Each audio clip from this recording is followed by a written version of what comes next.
Thank you, Mr. Speaker. Mr. Speaker, I rise pursuant to Standing Order 53.1 to seek a statement from the Standing Committee on Health regarding the distribution of drugs by the Kenya Medical Suppliers Authority, KEMSA, to county public health facilities.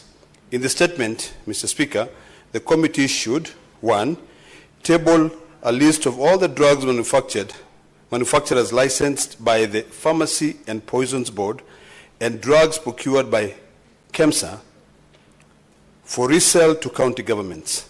2, explain how KEMSA track drugs from manufacturers to KEMSA warehouses and onward to county public health facilities, outlining measures put in place to ensure last-mile distribution of the drug to all county public health facilities.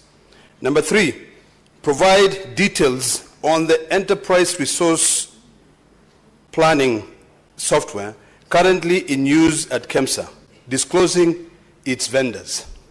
Number 4, explain how drugs supplied to KEMSA on credit by suppliers are guaranteed and how for instances of failure by county government to pay on time are addressed. And finally, number 5, provide information on how KEMSA plans to address the outstanding pending bills without disrupting drug supplies, stating whether KEMSA can consider maintaining ownership of drug inventories with the suppliers until they are sold to county government to help address pending bills and ensure that the authority is never left with unsold stocks of drugs. Thank you, Mr. Speaker. Now, honorable senators, before I allow comments on those statements, let me the majority leader, Senator Boni, are you represent the majority leader? Then proceed to make your statement pursuant to Standing Order 57.1.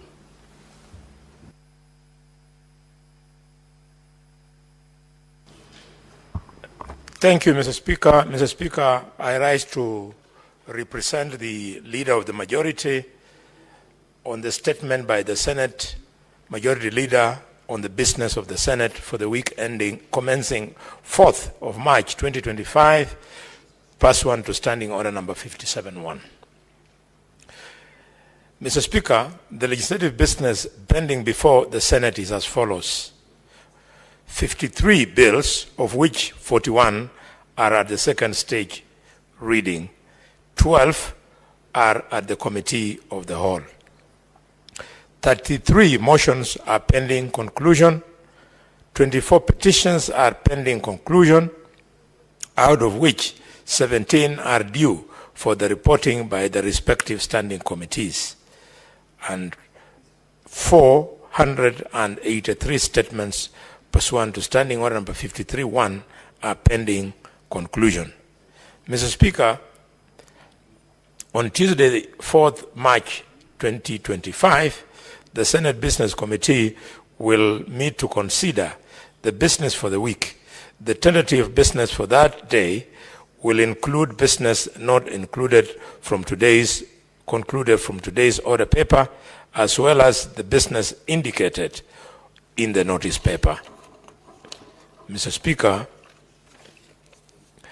the tentative business for the morning sitting of 5th of March, Wednesday, 2025, will include the scheduled questions to Cabinet Secretaries as approved by the Senate Business Committee, as well as motions.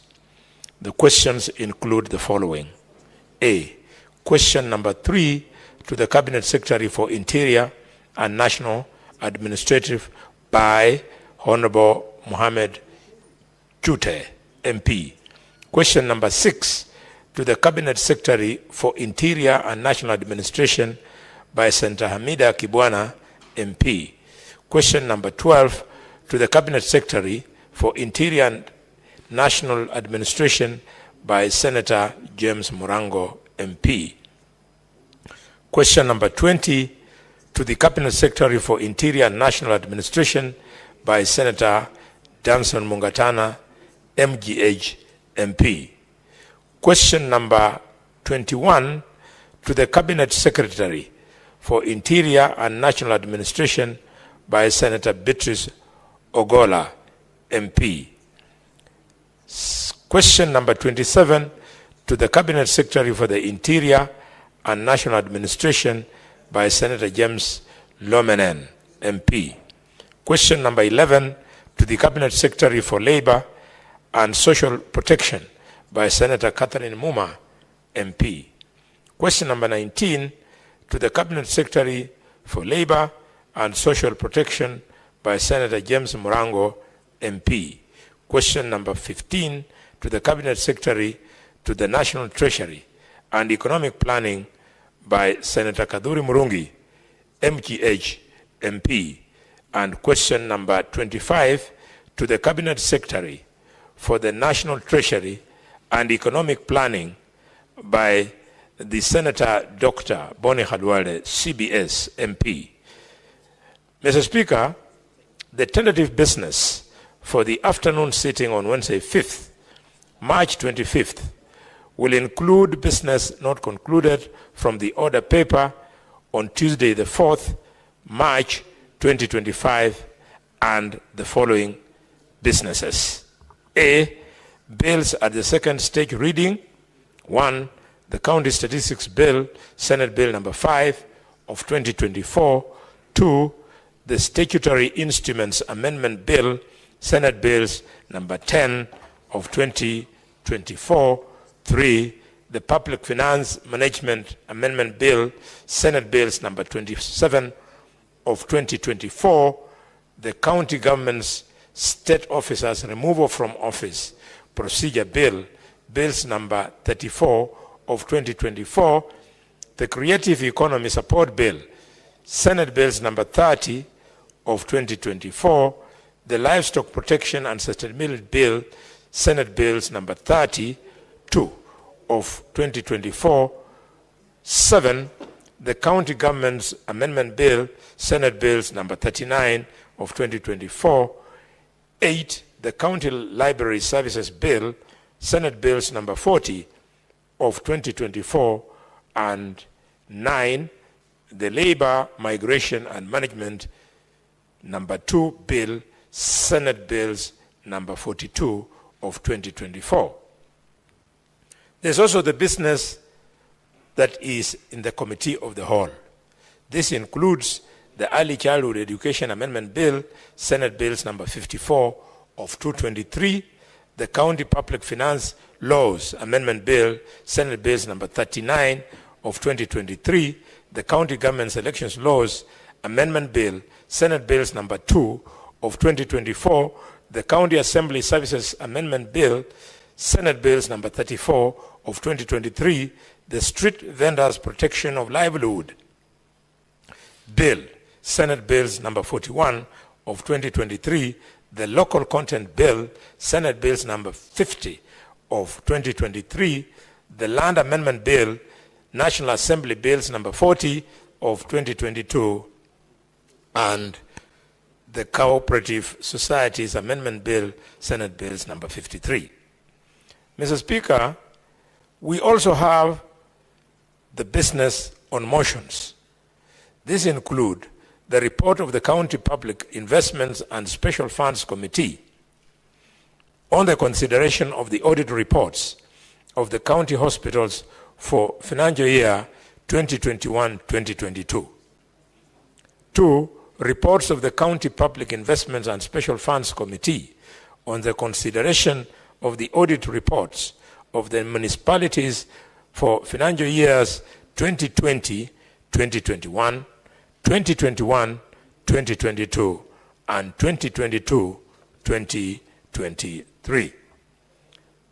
Mr. Speaker, the tentative business for the morning sitting on Wednesday, the 5th March 2025 will include the scheduled questions to Cabinet Secretaries as approved by the Senate Business Committee, as well as motions.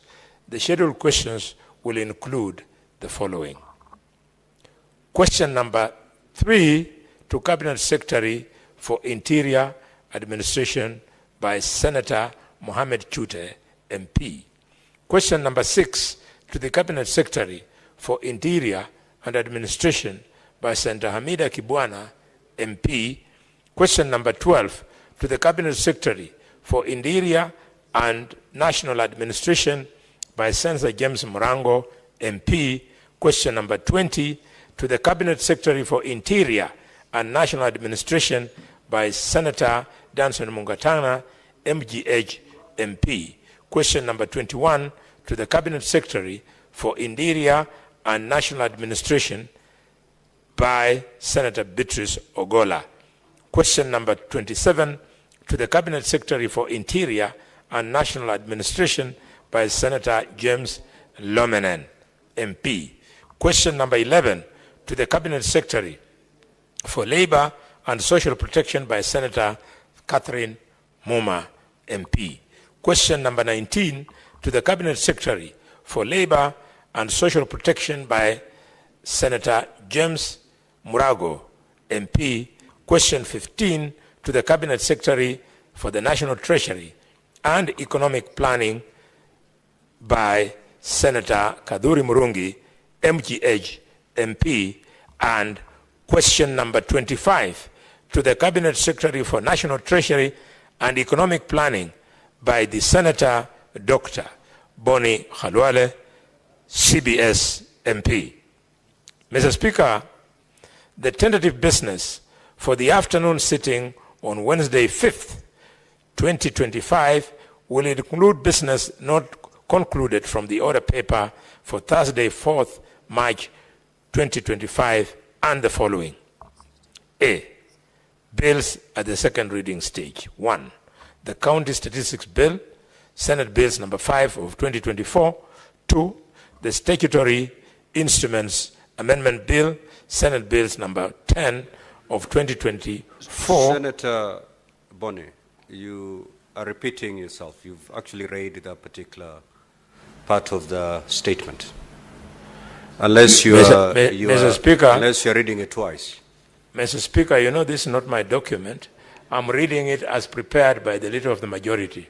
So please, it is your pleasure to caution the Leader of the Majority not to be repeating himself, Mr. Speaker. Just approach the clerks.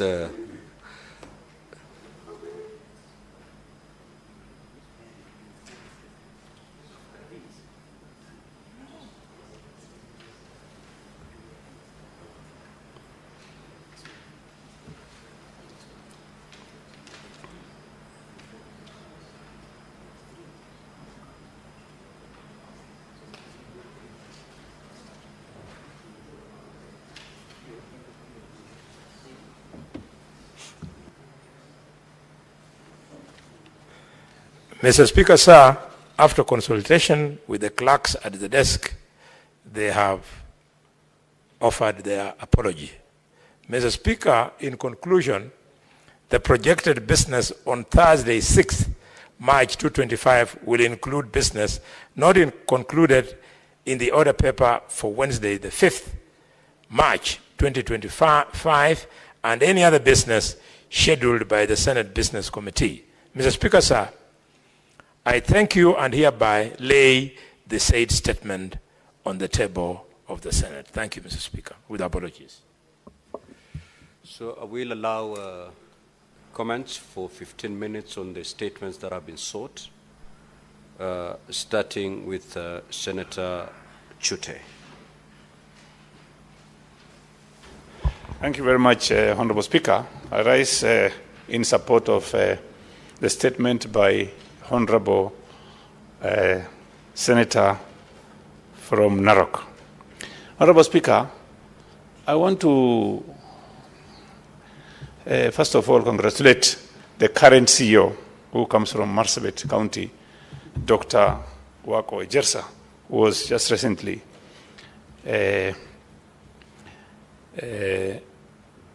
now in charge of the KEMSA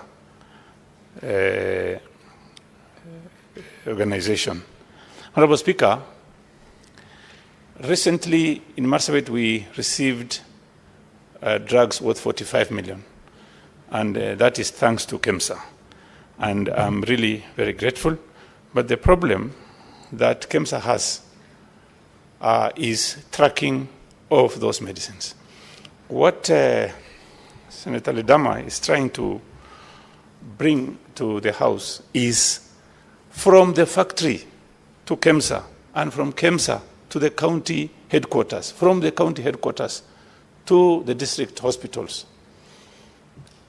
health centers, and dispensaries. That is where we have a very big problem.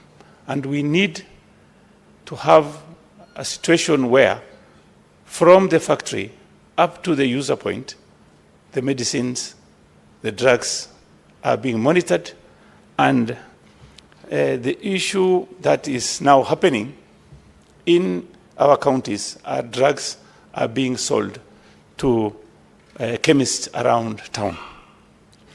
Honorable Speaker, if you go to hospitals, health centers, and dispensaries in most of the counties, you don't find anything. Even Panadol, you will not get. Basically, what they are doing is monitoring is the biggest problem we are facing in distribution of drugs to our counties. Again, Honorable Speaker, what I would suggest the committee should look at is formation of committees from KEMSA up to the level of dispensaries, so that the drugs can be monitored. If the drugs are delivered to a specific institution, the committees should know, verify that this type of drugs are here, and when it is prescribed, they should also look at what was the prescription for the whole week and how much is left in the store. If you don't have this kind of monitoring, Honorable Speaker, then the use of medicine, the supply, is a problem. Honorable Speaker, again, what we need to look at is this. There is a pending bill in terms of billions of shillings, which is supposed to be payable to KEMSA. And I would want the committee, health committee, to ascertain what counties have what pending bills and why do they have those pending bills. If you look at level 4 hospitals, the patients pay for the drugs that are prescribed. So why should we have hospitals not paying or counties not paying their dues to KEMSA? And finally, I think what the committee should look at is the pending bills that were there. They are there for how long? Some are for 3 years, 4 years. Why should it be there? They are supposed to pay and collect their drugs. If they don't pay, how is KEMSA going to manage the outstanding pending bills which are supposed to be paid by the counties? So I think what Senator Ledama is trying to do is monitoring what is happening from the factory up to the end user. And again, he has said something very, very important. You see, the issue of KEMSA having, they normally deliver drugs to destination, to the last mile. If they are delivering to the last mile, somebody at the last mile should know that what has left the factory through KEMSA office has reached to the last mile. That is the monitoring he's asking for. That way, I think value for money will be achieved. Thank you very much, Honorable Speaker. Senator Faki.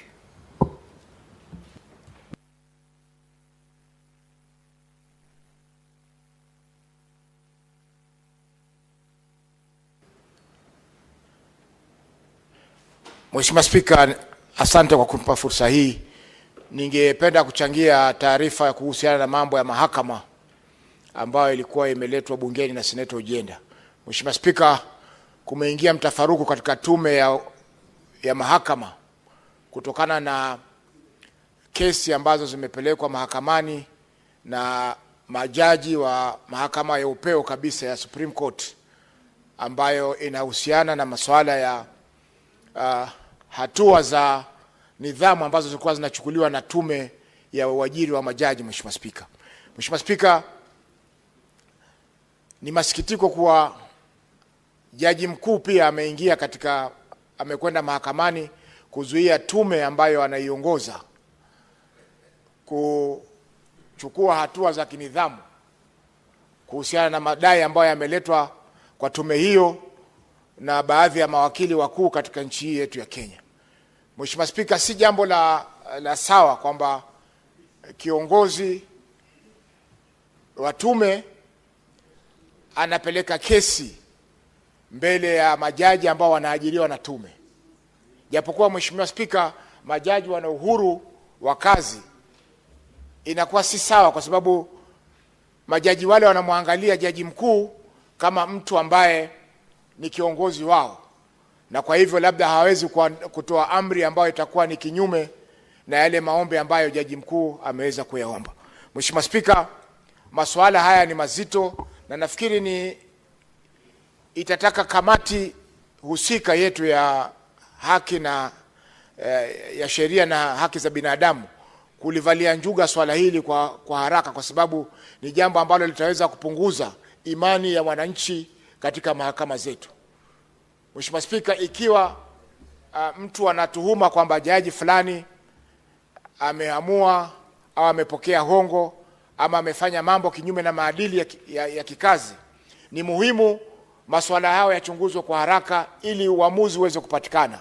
Itakuwa si sawa jaji yule aendelee kuhudumu, Mheshimiwa Spika, wakati tume inaburuta miguu kuweza kusikiza madai yale na aidha kuamuru kwamba hakuna mashtaka ama mashtaka yapo na watoe mapendekezo kwa rais aweze kuweka tume ambayo itaweza kuchunguza jaji yule kwa haraka iwezekanavyo. Kwa Mheshimiwa Spika, haya masuala ambayo yako sasa yanapunguza imani ya wananchi katika mahakama zetu.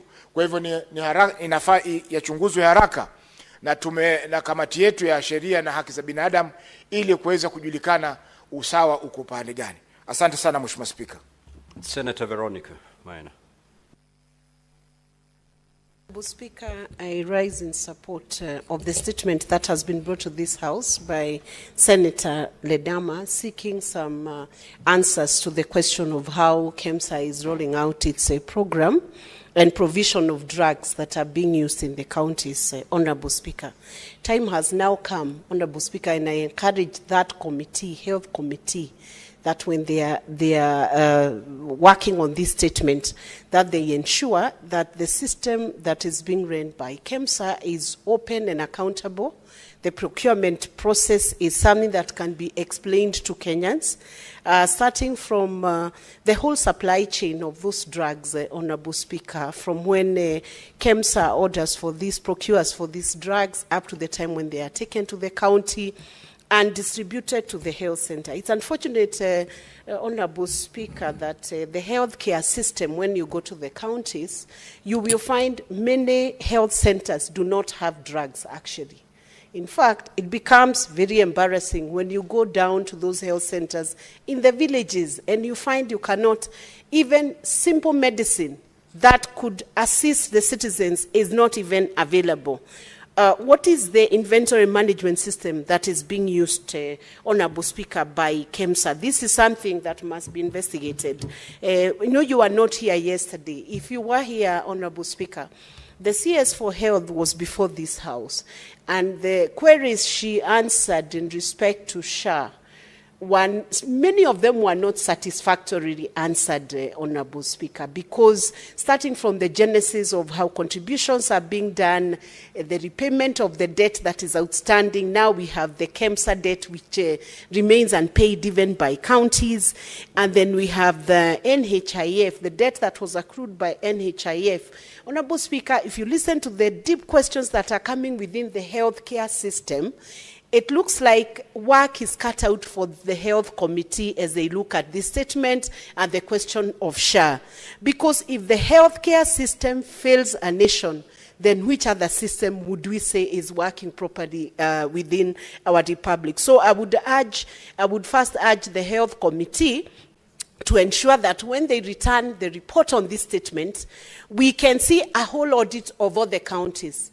Let us name and shame counties that are not willing to give basic services to wananchi down there. We need to stop answering the same question, why hospitals do not have Panados, Honorable Speaker. Why hospitals do not have basic emergency care for people who could even be rescued and saved. We are risking the lives of Kenyans. So I want to ask the health committee, when they sit on this, check the inventory, the order management system within KEMSA, ensure that they are presenting a system that is foolproof and one that closes out any form of corruption, so that if we require medication going down to the health centers, we stop having people at the top level diverting funds that are intended to fund the healthcare system within our nation. So I support that statement coming from Senator Ledama, and this is a question we must be very serious about, Honorable Speaker. By the time we are done with our tenure, our 5-year tenure, we should be also able to account as a Senate. What have we done to improve that health care? What have we done to improve the water system?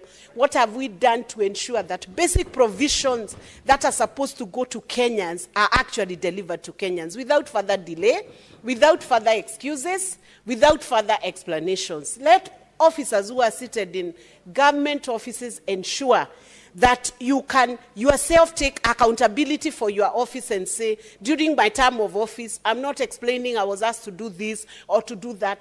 Just get the right thing done and deliver Article 43 to Kenyans. That's what we are looking for. Even the president, that is what he's looking for. He's not looking for workers who are explaining this and that every day. Like if you look at the SHA system, Honorable Speaker, if you look at the SHIF, and the 3 funds that are supposed to come under the new healthcare system, we need those issues fixed. If it's a debt that needs to be restructured in NHIF, let it be restructured.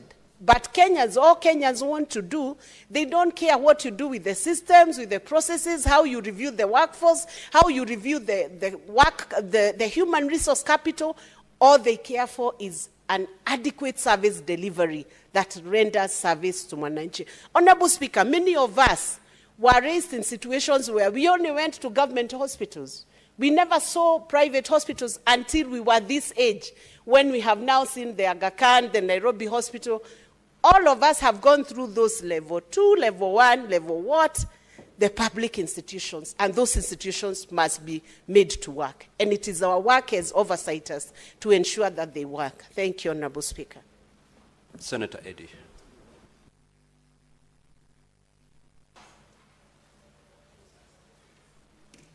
Mr. Speaker, you know, in the private sector is where we always see serious innovation going, to the extent that that kind of innovation, when you see it in the legislative houses like where we are, you get very proud, especially when you come from a tech background that I come from. I get really happy when I see a legislature like what Senator Ledama Lekina has proposed here, a brilliant idea to deal with a serious crisis that we have in this nation, the management and the delivery of drugs to our people. Mr. Speaker, the way KEMSA currently works is very simple, but very inefficient and ineffective. Currently, KEMSA has got contract with manufacturers of drugs and pharmaceuticals companies. Then KEMSA buys drugs from these pharmaceutical companies on credit. Usually, the terms of the credit that they get from these pharmaceutical companies range between 90 to 120 days. Once KEMSA has bought these drugs from these companies on credit, then KEMSA sells those drugs to county governments as well as national institutions such as the referral hospitals that we have in the country, also on credit. And that credit for KEMSA, it is dependent upon the exchequer releases that we have. And now, Mr. Speaker, you know very well that exchequer problems in this country sometimes span beyond the gap that you have of 90 to 120 days. We have seen sometimes delays of funds going to even 6 months when people have not been paid, to the extent that some government, county governments receive their monies when they're just in time to close a financial year to the extent that even absorption becomes a problem. This is a problem because then it means two things, Mr. Speaker. Number one, it means that once KEMSA has bought those drugs from the manufacturers, it takes the ownership of those drugs to the extent that if a drug is going to expire, and sometimes even some medical equipment like what we saw with masks during the COVID period, if those medical facilities and the medical drugs are going to expire, they expire under the ownership of KEMSA, not under the ownership of the manufacturers or the pharmaceutical companies. Then what will force KEMSA to do in a marketplace? What is going to happen is that KEMSA will then take those nearly expiring drugs and nearly expiring equipment and then donate them to different county governments because they tend to de-risk their portfolio. So what is Senator Ledama proposing here? Senator Ledama is proposing that through this enterprise resource planning software, which I don't believe that KEMSA has currently, and that should actually be something that Senator Ledama actually should sit in that committee and propose strongly. What you're going to do is that you create a marketplace, and then KEMSA now becomes a marketplace where they have got a warehouse where you can actually just store drugs and list the drugs that manufacturers have. Once you list them, manufacturers then take the ownership of these drugs, and KEMSA only facilitates the transactions on that platform. What this will help with, Mr. Speaker, is that, number one, you will take the ownership of drugs from KEMSA, so that ownership lies with the manufacturer, so that any kind of risk and liabilities, both for credit as well as expiration of drugs and medical equipment, do not sit on KEMSA. But most importantly, you give an avenue of such an innovative fund as SHA now to facilitate counties to acquire those drugs on that platform. Because now, what will happen is that SHA, which is already a fund, an authority that establishes a fund, can now fund counties directly so that hospitals can simply go to this marketplace that Senator Ledama is creating for us as a country, and then choose the Panadol that you need, choose the medicine that you need, and then the payment is facilitated on that platform, just as you'll do with M-Pesa in this country, Mr. Speaker, in other businesses that we have seen. So this is a very brilliant idea, Mr. Speaker, that I think that above just the idea of facilitating a proper transaction that avoids risks, it also ensures that there's now audit trail, that you can now be able to audit and track drugs from where they come from manufacturer, goes all the way to the hospitals. This is one of the most brilliant ideas that has come from this house, Mr. Speaker, that I want to encourage the committee, that they take it seriously and let us as a house follow it through and see it come to fruition so that one day we can have a country where we say that the access to drugs is no longer a problem because it was solved on the basis of innovation that came from this house. I thank you, Mr. Speaker. Senator Abbas.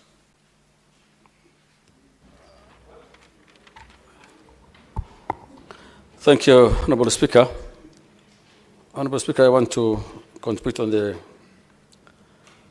statement by Honorable Chute, my neighbor, on the Kalazar issue. Honorable Speaker, the Kalazar issue, it's a disease actually was caused by, it's actually called another name, is the black fever. It has a very high fever like malaria, and it's one of the deadliest diseases actually that is actually recently found. Kalazar actually has occurred in Kenya, I think not more than 15 years ago.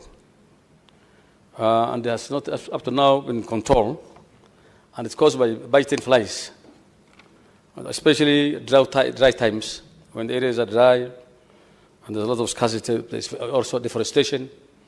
These flies breed very fast, and mostly it affects the young children.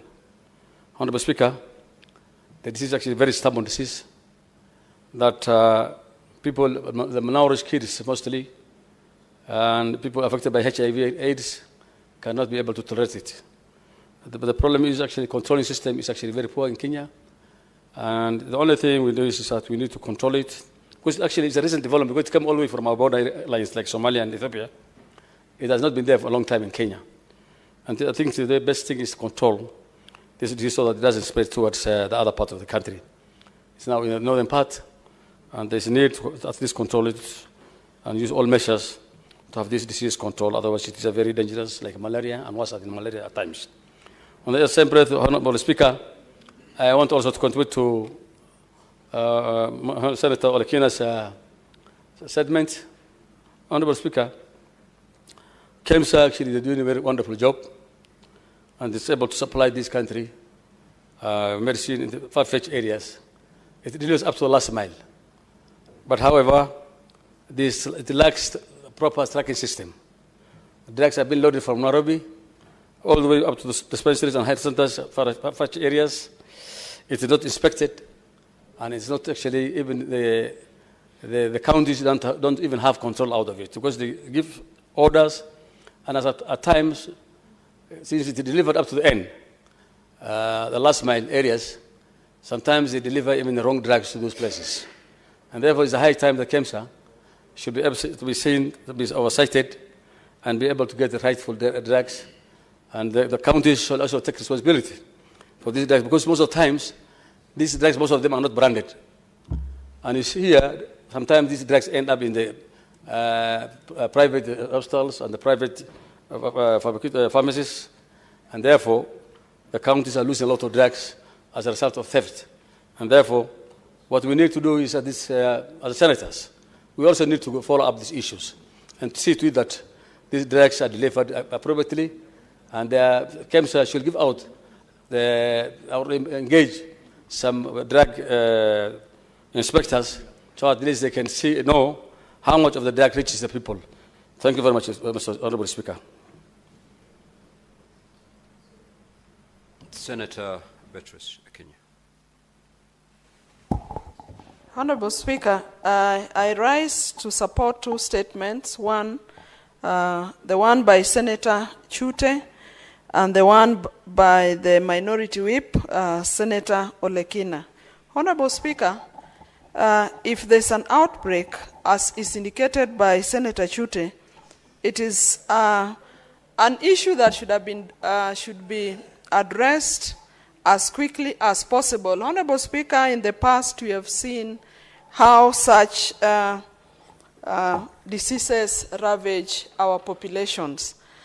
By the description given by Senator Chute, it is a disease that causes a lot of damage to internal organs, Honorable Speaker, and so I support the fact that there must be an urgent action towards addressing that, not only in Marsabit, Honorable Speaker, but the Public Health Directorate must go ahead to safeguard even other counties that surround Marsabit, Honorable Speaker. Honorable Speaker, I now support the statement by Senator Olekina.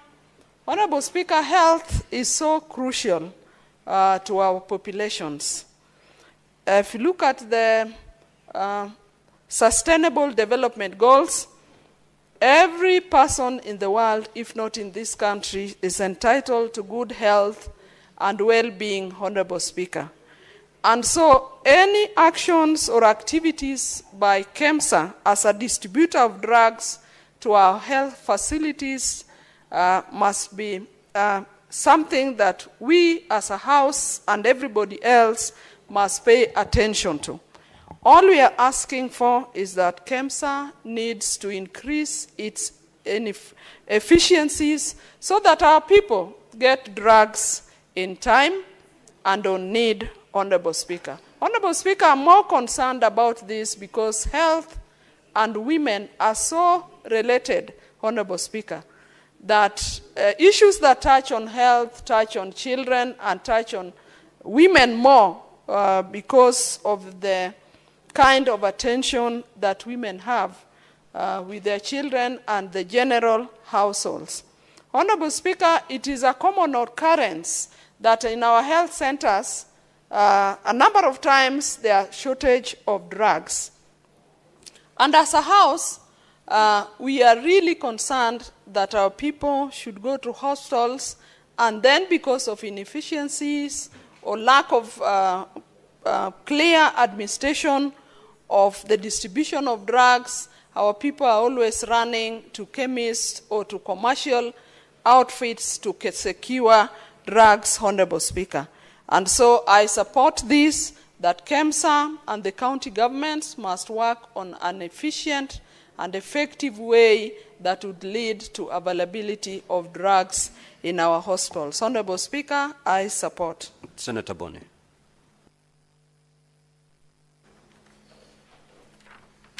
Thank you, Mr. Speaker.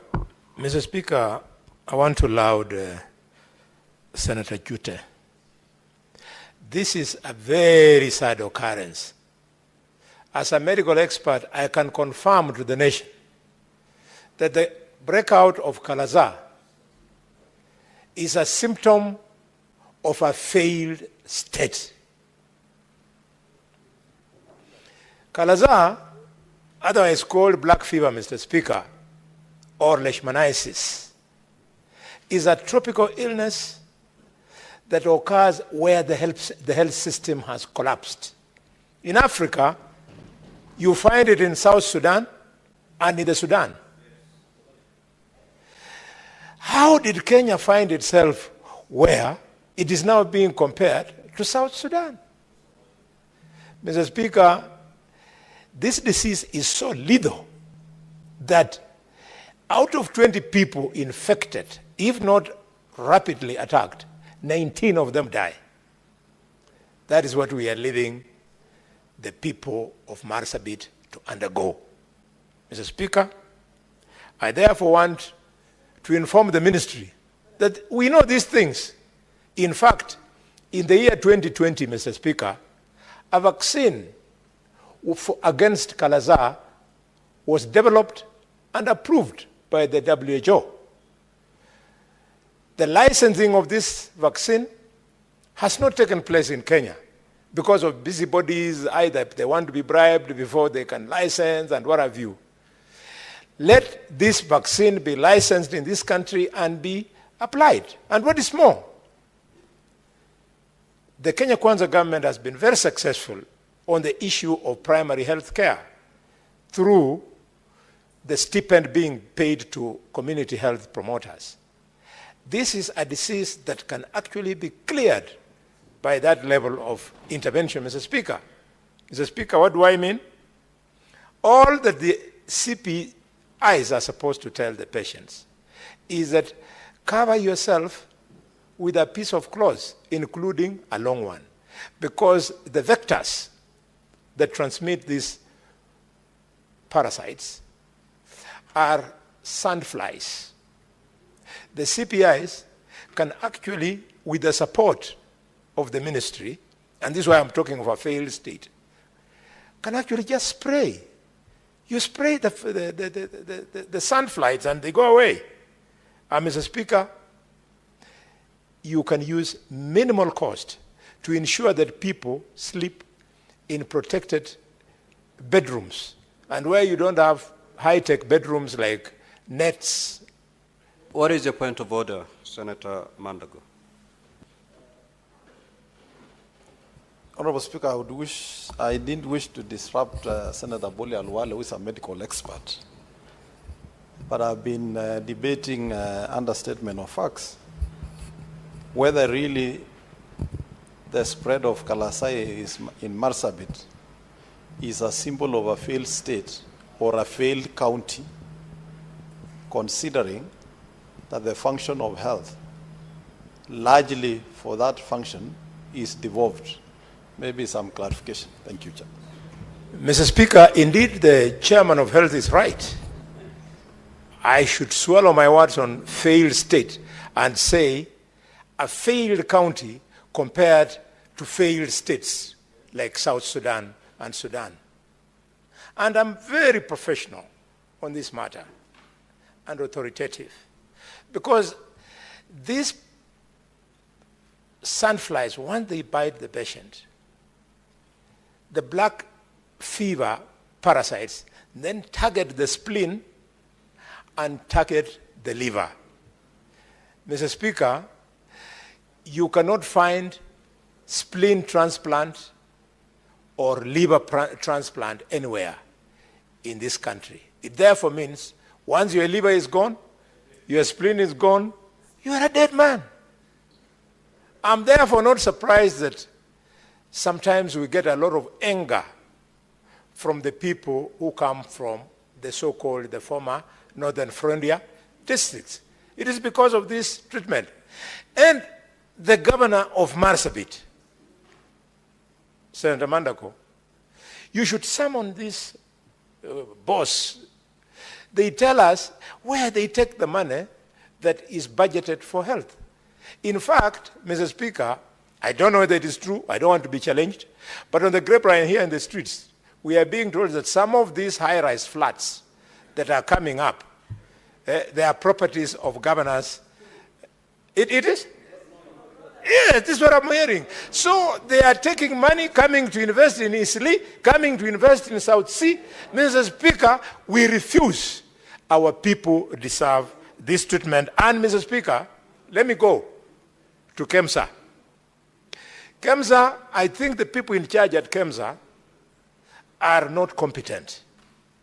Because the drugs and the policy for stocking at KEMSA deliberately ensures that drugs against tropical illnesses like malaria, like Kalazar, like tuberculosis are readily available.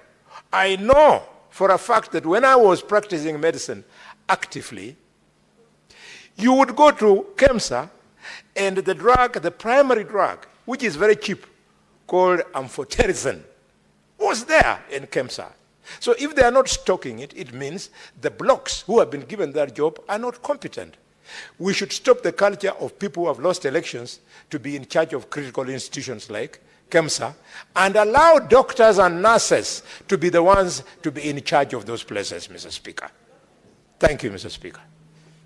Senator Ledama, Olakino. Thank you, Mr. Speaker. Briefly, Mr. Speaker, let me appreciate Senator Chute for really bringing a very important statement. A statement that the last time I heard of black fever was looking at countries like India. You know, that's actually where it originates from. And this disease is predominant in areas where there is no health care. Poor nutrition, poor housing. So what is that telling us, Mr. Speaker? We sit here, I'm a member of the Health Committee, my chairman is right here, the distinguished senator from Uasin Gishu County, and we push for money to go to county governments. So why are our people still poor in the 21st century? Why do we have, malnutrition? You know, when you have the black fever, your cough doesn't end, and when you get any small disease, you die. So really, this statement is very, very important.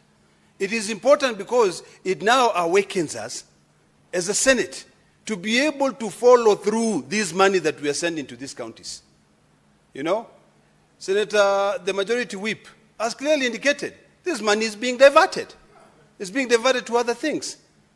Really, we're talking about affordable housing. Affordable housing now should be to those poor areas where they have poor housing facilities. Because when you have those poor housing facilities, this parasite, which really spread heavily because of the dust, easily kills everyone. So what is happening in our northern counties will not stop there, because this parasite thrives in tropical environments. So it will come to Mombasa, it will go to Narok, it will go to Machakos, it will go everywhere. So we must take this very seriously. We cannot have our population dying because of black fever in the 21st century. Mr. Speaker, some of us subscribe to political parties that for many years have been really supporting poor economies. But now, looking forward, I want my political party to be able to bring economic, emancipation of our people. Our people must be emancipated from this poverty. Because that poverty, Mr. Speaker, this Kalazar, black fever, will be in Kilifi soon. Is that what we really want for our counties? So, Mr. Speaker, I support Senator Chute, and I want to assure him that as a member of the Health Committee, and my chair is here, we will investigate that. We will go and look at all the health facilities in Marsabit. when we look at them, we do a proper audit trail of the money. Because if listen, before the US now says USAID is taking their money, before DFID sends a statement and say, we are taking our money. Because you know what is at risk, and this is what we are discussing this morning when we are considering the budget policy statement, is the additional allocation revenue, which normally goes to support these hospitals. Before that, these hospitals, these counties were getting a lot of money. They were getting a lot of money to improve their health facilities. This House passed a law where instead of each county developing its own, its own fund to be able to use ONSO's revenue, we came up with a law that now allows all counties to be able to use the revolving fund, ONSO's revenue, to improve those hospitals. So this statement, Mr. Speaker, it's one of those statements which I actually say, what Chute should have done is to seek for an ad hoc committee working closely with the health committee to be able to comprise of many senators so that we resolve that problem. Because I remember, and the majority whip has always told me this, prevention is better than cure.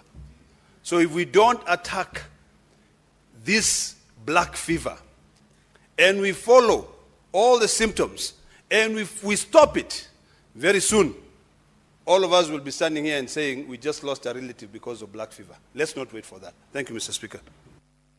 Senator Mandago.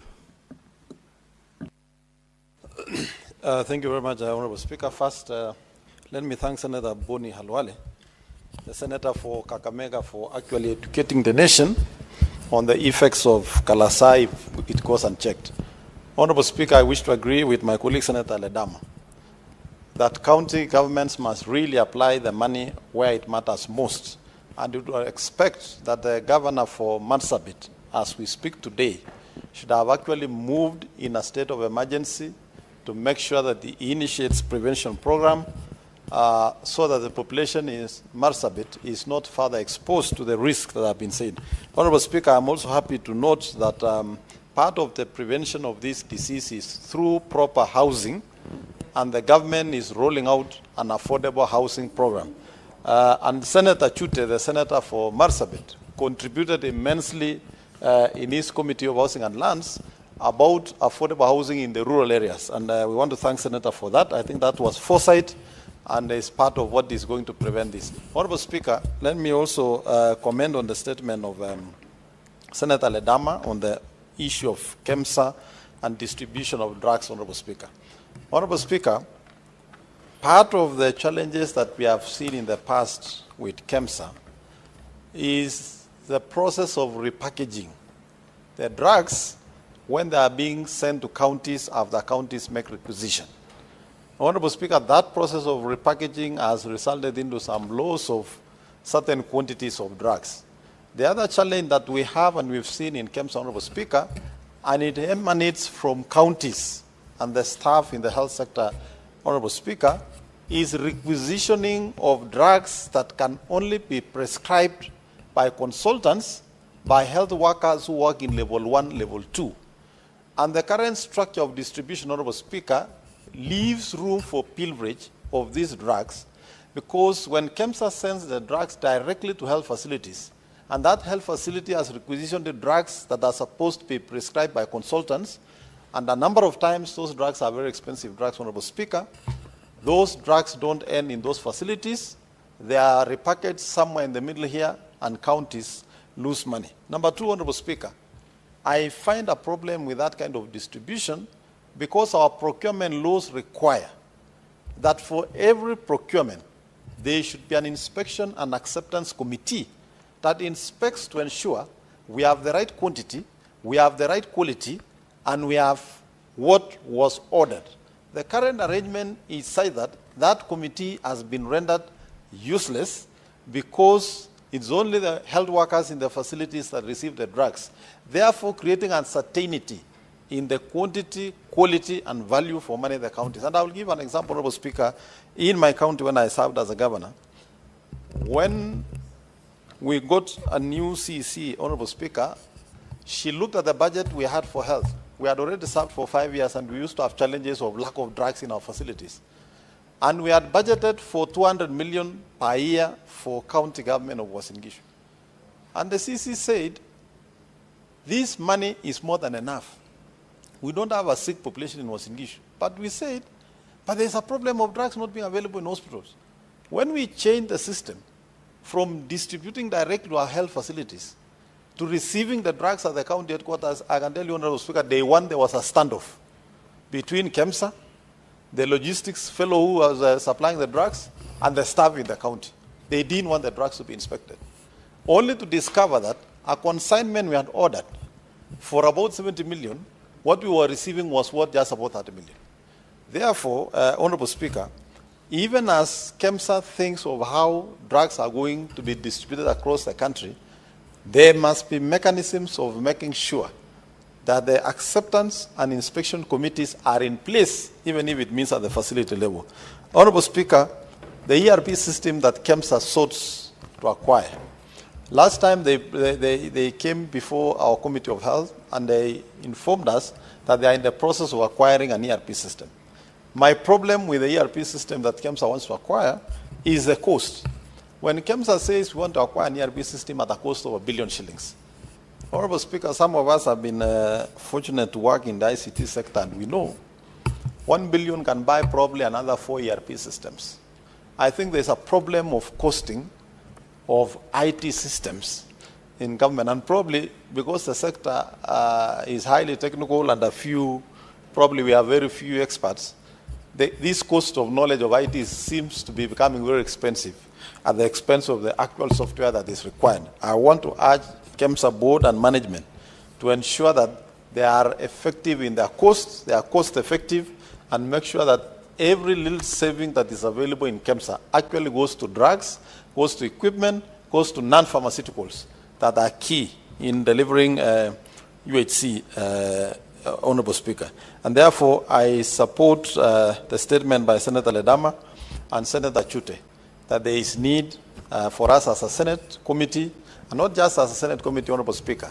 We had even requested as a committee that we would wish that the committee of the whole can be involved in this process of checking what counties. But I want to assure Senator Chute that definitely we are going to invite the governor for Marsabit, but not only invite, we are going to visit Marsabit as a committee to ascertain the status of health facilities in that county, alongside other difficult counties like Isiolo, of course, where governors have decided that they are not answerable to anybody, but we shall remind them that it is their constitutional duty and it is our constitutional responsibility to oversight. Thank you very much, Honorable Speaker. Senator Dulo.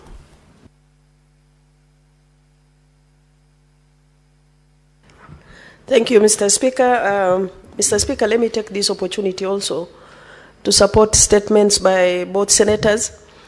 Mr. Speaker, I think we have to be serious and candidly tell each other that we have failed as a country as far as health services is concerned.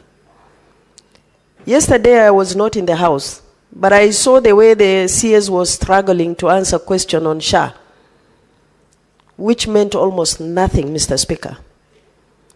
Mr. Speaker, Kenyans are really suffering as far as healthcare service is concerned.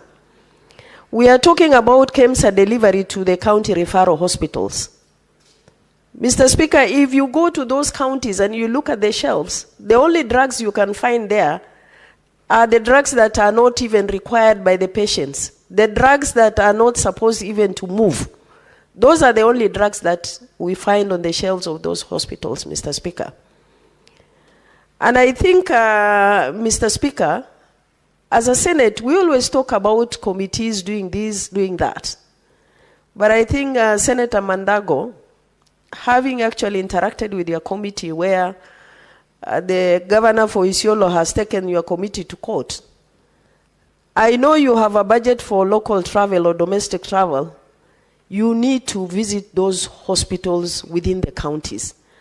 And your committee should make a commitment, now that we don't have international travels, they should visit the critical hospitals that we have in this country.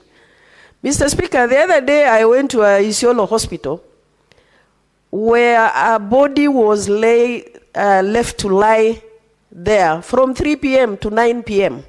Just simply they didn't have gloves. You can imagine the hospital officials and the governor saying the body was brought to casualty. How can a body be brought to casualty? Why would a body be received at the casualty? Which law did they apply? Because the bodies are received at the mortuary. And of course, I know very well the mortuary for Isiolo is not working. But for a body to lie there from 3 p.m. to 9 p.m., and somebody is arguing, Fatuma is the one who has brought that body there. Surely, should I carry the body on my back and bring it to the casualty? Can you imagine? In that casualty room, there are even kids in the next bed who are crying, who are unconscious, and the body is just lying there. We have said over the years, Mr. Speaker, that the national headquarters of Ministry of Health should be in control of the standard of the hospitals within our counties. And that is not happening. Mr. Speaker, you walk to the Ministry of Health and complain about certain issues within our counties. It's like the headquarters, they are fearing the governors. What they tell you is that, oh, governors will say we are interfering with the running of the hospitals. Surely. Where do we run to as Kenyans? Because there are no drugs, there are no service delivery. Yesterday, you can imagine a lady from a place called Oldonyiro in Isiolo. She traveled over 100 kilometers to go and get service delivery in Isiolo County Referral Hospital. She's told there are no drugs. I had to send money, 3,000, to buy her drugs in Isiolo. How many other patients are suffering? How many other patients who don't have anybody to run to are suffering? Our hospitals are actually in pathetic situation. Leave alone county referral. The dispensaries, the sub-county hospitals, there are no actually deliveries that are actually safe. Women are suffering. They don't even get reproductive rights. Mr. Speaker, something needs to be done in this country. And I request Senator Mandago, you are listening to me. I know you have a budget for domestic travel. Can you sample the counties that have problems? Please visit those counties and ensure that you have put them actually on accountability. Mr. Speaker, we cannot sit here every day talk about these and that are not happening in our counties. Something must be done. Somebody should be held accountable. You can imagine pending bills are not even being paid. And yet, if you look at the budget of counties, you will see that the health department is the one that is taking the chunk of the budget allocated to the counties. But those counties, they don't even use that money. They don't even know where it goes. They don't know even where the drugs are even procured.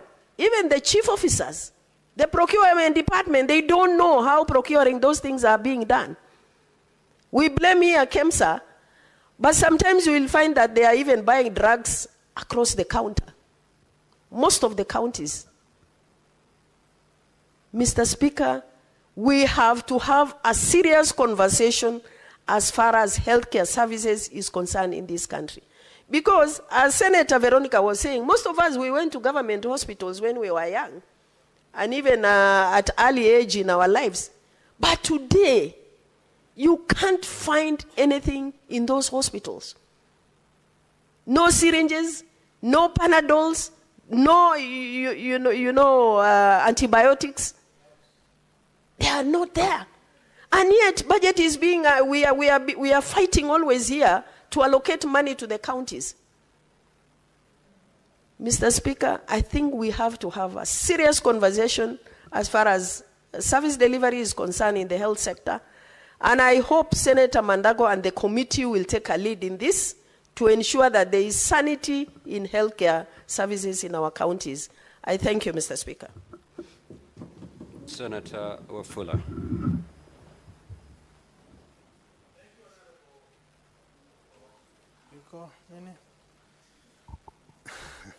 Thank you, Honorable Speaker. I want to request my good friend from Nyandarua to come slow. The mountain is quite slippery. Honorable Speaker, Honorable Speaker, what is emerging here is a can of worms, Honorable Speaker. And I think the Health Committee is bound to open a wardrobe of skeletons if we are committed to deal with this matter. Honorable Speaker, we need to, as agreed as a Committee of Health, the requisitions that are always made by the health facilities in counties, once the requisitions are made to the executive of the counties, Honorable Speaker, the things procured are totally different from what the health practitioners at the grassroots levels request. And once those requisitions are changed, again what they receive is totally different from what the executive requested from KEMSA. You can imagine, Honorable Speaker, in Bungoma, I visited a facility in Kamukuywa. I visited another one in Webuye East in Divisi. I visited a facility in Kabuchai in Kimalewa. I visited a facility in Bumula called Hasoko.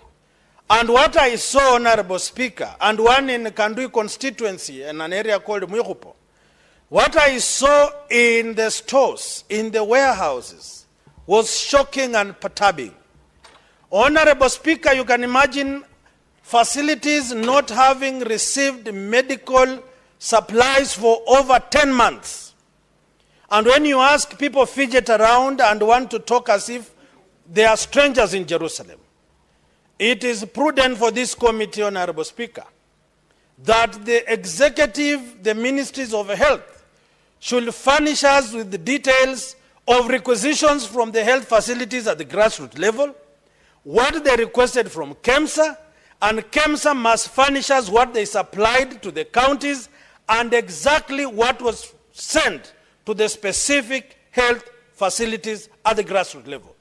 And that is why, Honorable Speaker, when these medicines are being received, you see trucks and trucks of vehicles with a big flag, with people in ties, with people in lab coats, but only 1 or 2 boxes are opened. When you check in there, Honorable Speaker, you'll realize over half of those trucks have nothing else but boxes that are empty. And people are made to celebrate and clap. Time is up, Honorable Speaker, that the patient of the Republic of Kenya is confident enough to visit our health facilities because their medicine, because the doctors are well enumerated, because doctors are respected, and because the contracts given therefore by the executive can be documents that people can stand with and be proud of. And therefore I want to concur with honorable members.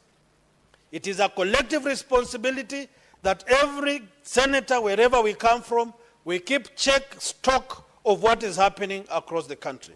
I want to also support statement by Honorable Chute about this black fever. It is quite shocking, Honorable Speaker, that it takes a senator to come here. We have an executive in that county. We have directors in that county. We have a governor in that county. We have ward representatives in that county.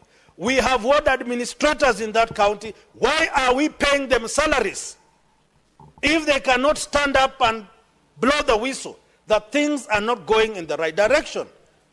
We have to turn around this country, Honorable Speaker, and not only by speaking. And I want to request the leadership of the Senate.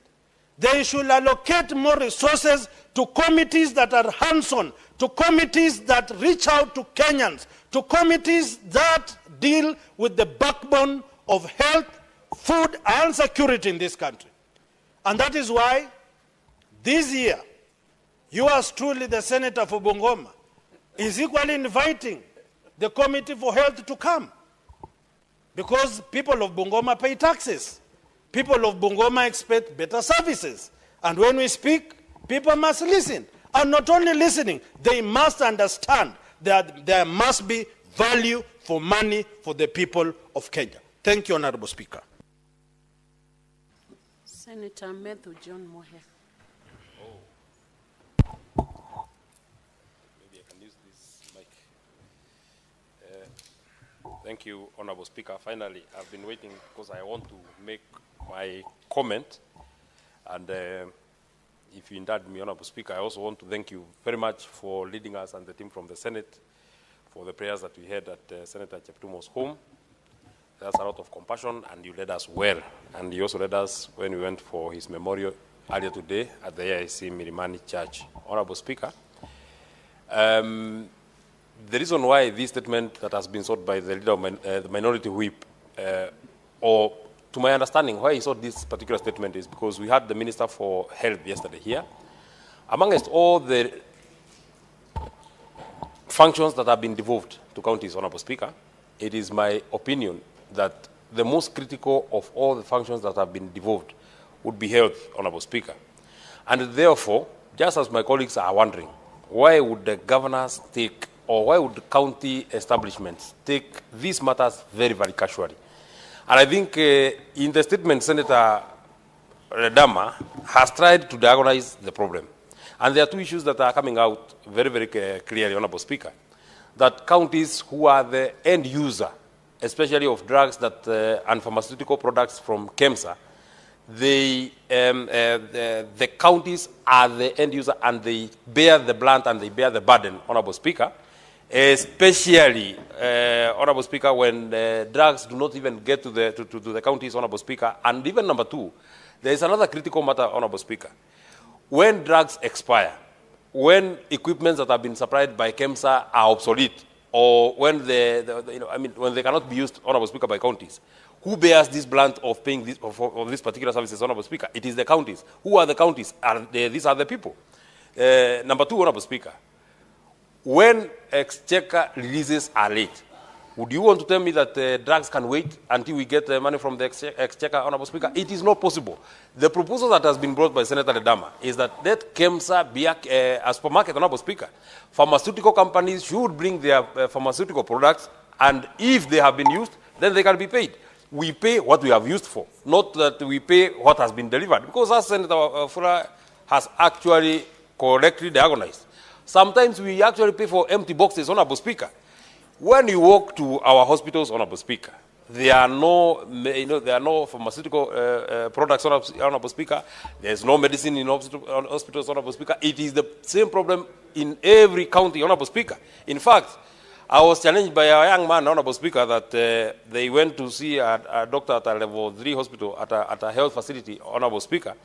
And the only thing that was in that particular health facility that looked like medicine or that looked like a pharmaceutical product was the free condoms that are offered, Honorable Speaker, by the government, Honorable Speaker.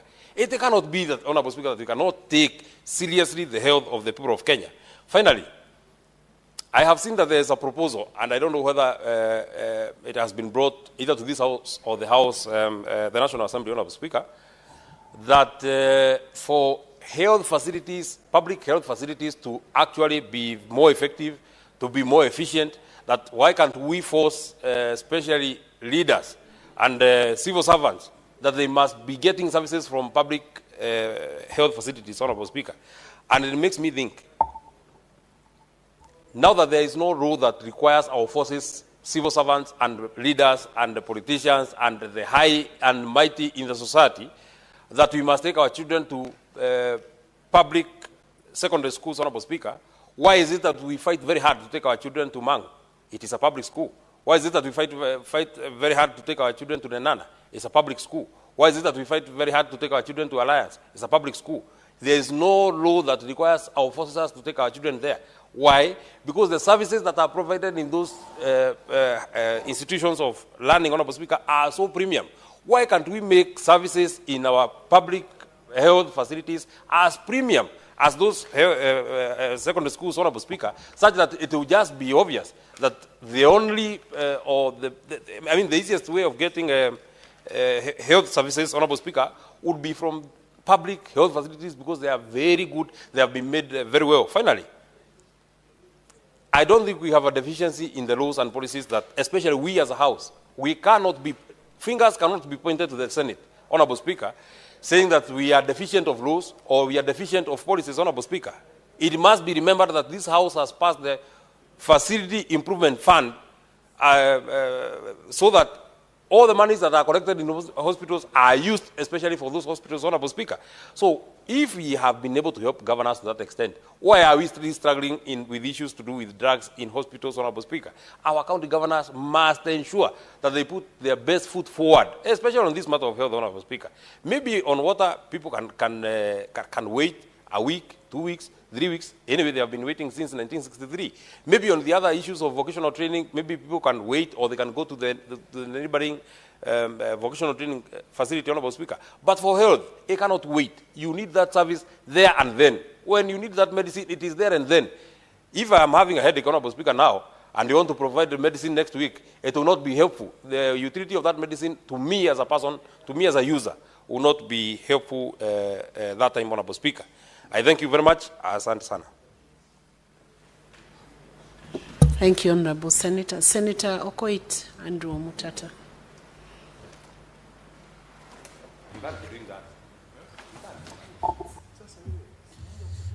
Madam Speaker, good afternoon and thank you for the opportunity to address this House on this very important statement.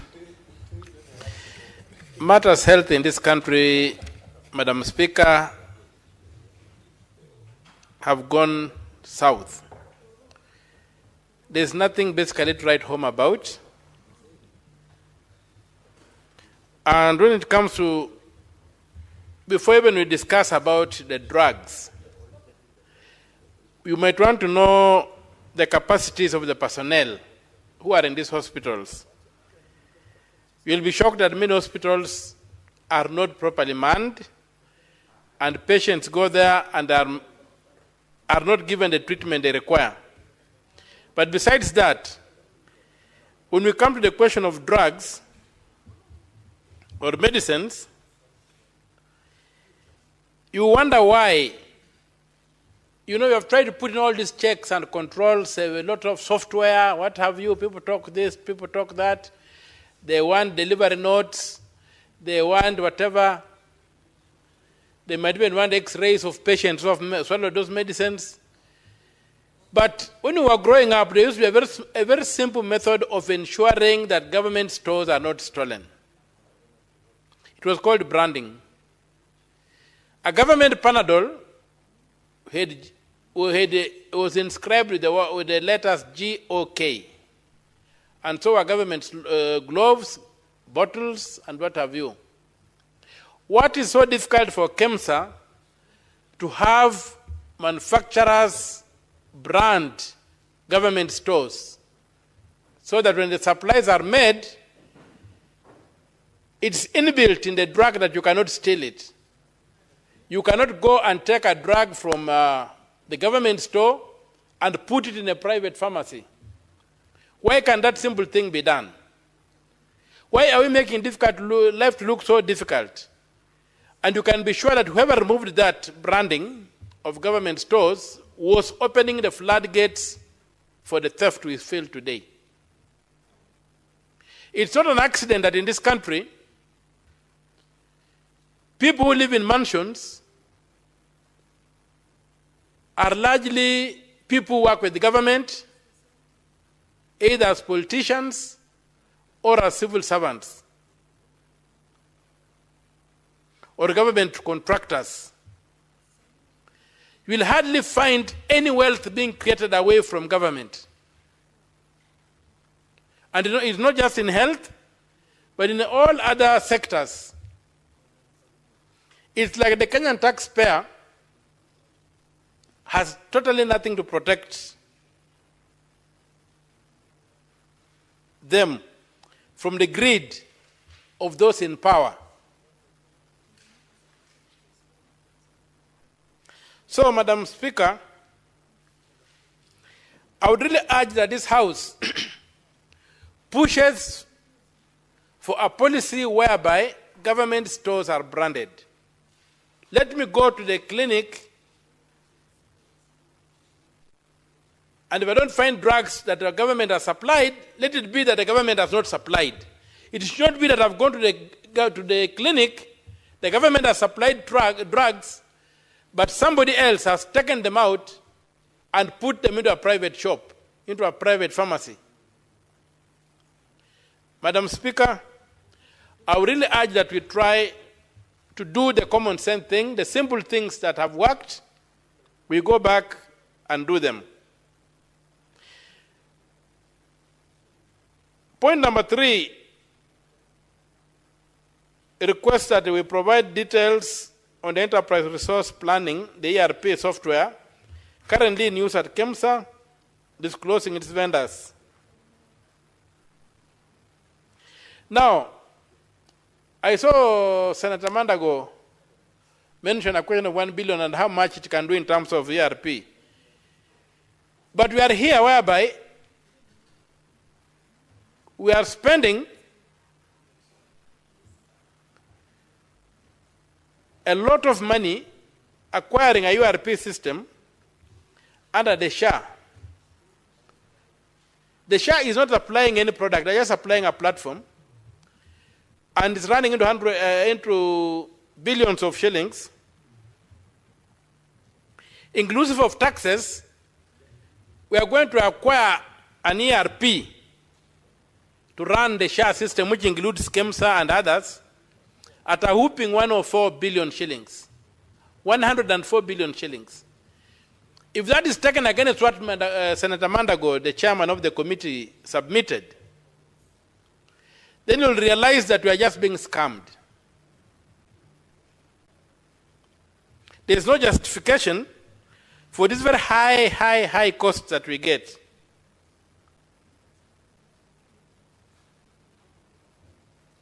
The other day I was in Kilifi, and when interacting with the villagers in Sangatini, I came across a very, very sad story. And the story was that a lady was bitten by a cobra. And they picked the lady, somebody picked the lady about a border, put her on a motorcycle and rushed her to the hospital in Mariakani. Only for the lady to arrive and she was asked whether she was in SHA or not. And they required the ID. So the border boy had run back to look for the ID. By the time he came back, she had succumbed to the snake bite. That is how sorry the question of medicine is in this country. That there is no humanity in the provision of health care in this country, that you can die just because people do not understand that you are a human being, and there's something called emergency health care, which is a right that you must get emergency health care when you need it. When you go to my own county of Busia, nothing is working. The hospitals are not working. There are no drugs. The medical personnel are demoralized. Nothing seems to work. There was a case in Amkura dispensary where a woman who was to deliver twins died because she delivered. They did not seem to know that she was carrying twins. How that happened, I don't know. She delivered one child. The other child remained in the womb. And it led to complications whereby this lady had to die, only to be discovered at postmortem that she had another child who had remained in the womb. How does that happen in a government hospital? How can you not know that a mother is carrying 2 babies or 3? These things, what is happening in this country is very, very sad and it's unacceptable. In my own county of Busia, the big shame is that people are flocking across the border into Uganda in Buteba to get treatment. Kenyans are crossing the border into Uganda, those who live around the border and near the border, into Buteba to get attention, to get treated, into Tororo to get treated, and our hospitals are there. Busia is a frontier county, and not just a frontier county of any nature. It's a frontier county to the East and Central Africa region, where we have got occasional outbreaks of very, very bad diseases like Ebola and what have you. My legitimate expectation would be that the national government would be running very, very serious laboratories in Busia, would be having a very good surveillance system in Busia to protect the Republic from any entry of patients who might be carrying these contagious diseases. But nothing is working. There's been no attention given. We have hospitals, our level 4 hospitals in terms of mother and child are just death traps. Very many women in Busia are dying in childbirth. Why should that be the case? It's the case because health is totally neglected. Health has become an area for merchants to make wealth, to steal public resources, and it's very easy to steal through health. So I pray that this House consider some very, very stern measures to intervene in health. As regards human personnel, during the process of making the new constitution, the review process,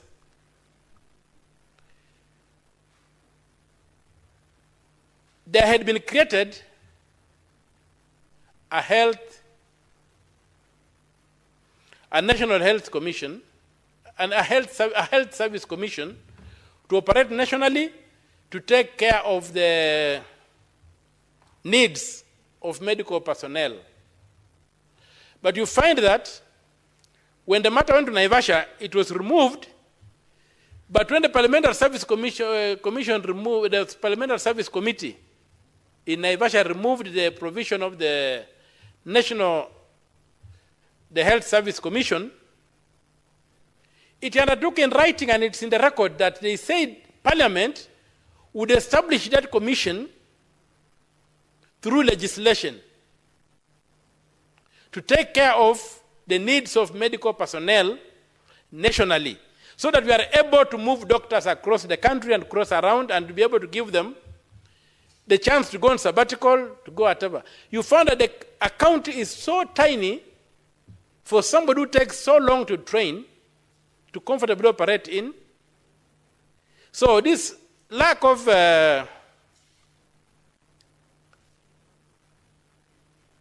interest in the work, in their work that most of some medical personnel exude, is largely due to the fact that there is hopelessness there. The chances for growth are not there because you are packaged into a small county. You answer to people who may not even understand what your needs are. And so I would be urging this House that we consider going back and cashing that promissory note that we gave to the doctors. Parliament undertook to establish a National Health Commission so that doctors are not subjected to counties. It's in writing, the reports are there. We are now going to 14 years, to the 15th year, since with the proclamation of the Constitution. Nothing has happened. And so, as my contribution to this statement, I would also urge that we look at the human resource, how the human resource is managed. It's very clear that the county governments cannot handle the human resource in the medical sector. Let the county governments maybe run the hospitals, but let us set up that commission, which was removed by Parliament from the Constitution, the draft Constitution, with an undertaking that they are going to establish that commission by an act of Parliament. Let us proceed and create the equivalent of a TAC for the medical sector, so that doctors can be hired centrally in Nairobi, dispersed across the country centrally, and transferred and moved across so that they can gain experience wherever, be able to go on sabbatical, be able to progress in their careers, be able to have hope, and be able to be cushioned from the question of counties not having money and not being able to pay. So, Madam Speaker, I support this motion, and it's a statement, Honorable Senator. Sorry. And please wind up your remarks so that we can move to I was the waiting next for order. the lights. We don't have lights today. We are about to put it, just wind it now in 30 seconds. Okay. So I support this statement by Senator Olekina, but I pray that we amend it to include the issues I've raised and others have raised, so that we can seize the opportunity to address what is really ailing the health sector in this country. Thank you very much, Madam Speaker, for the opportunity. Thank you, Senator. Next order.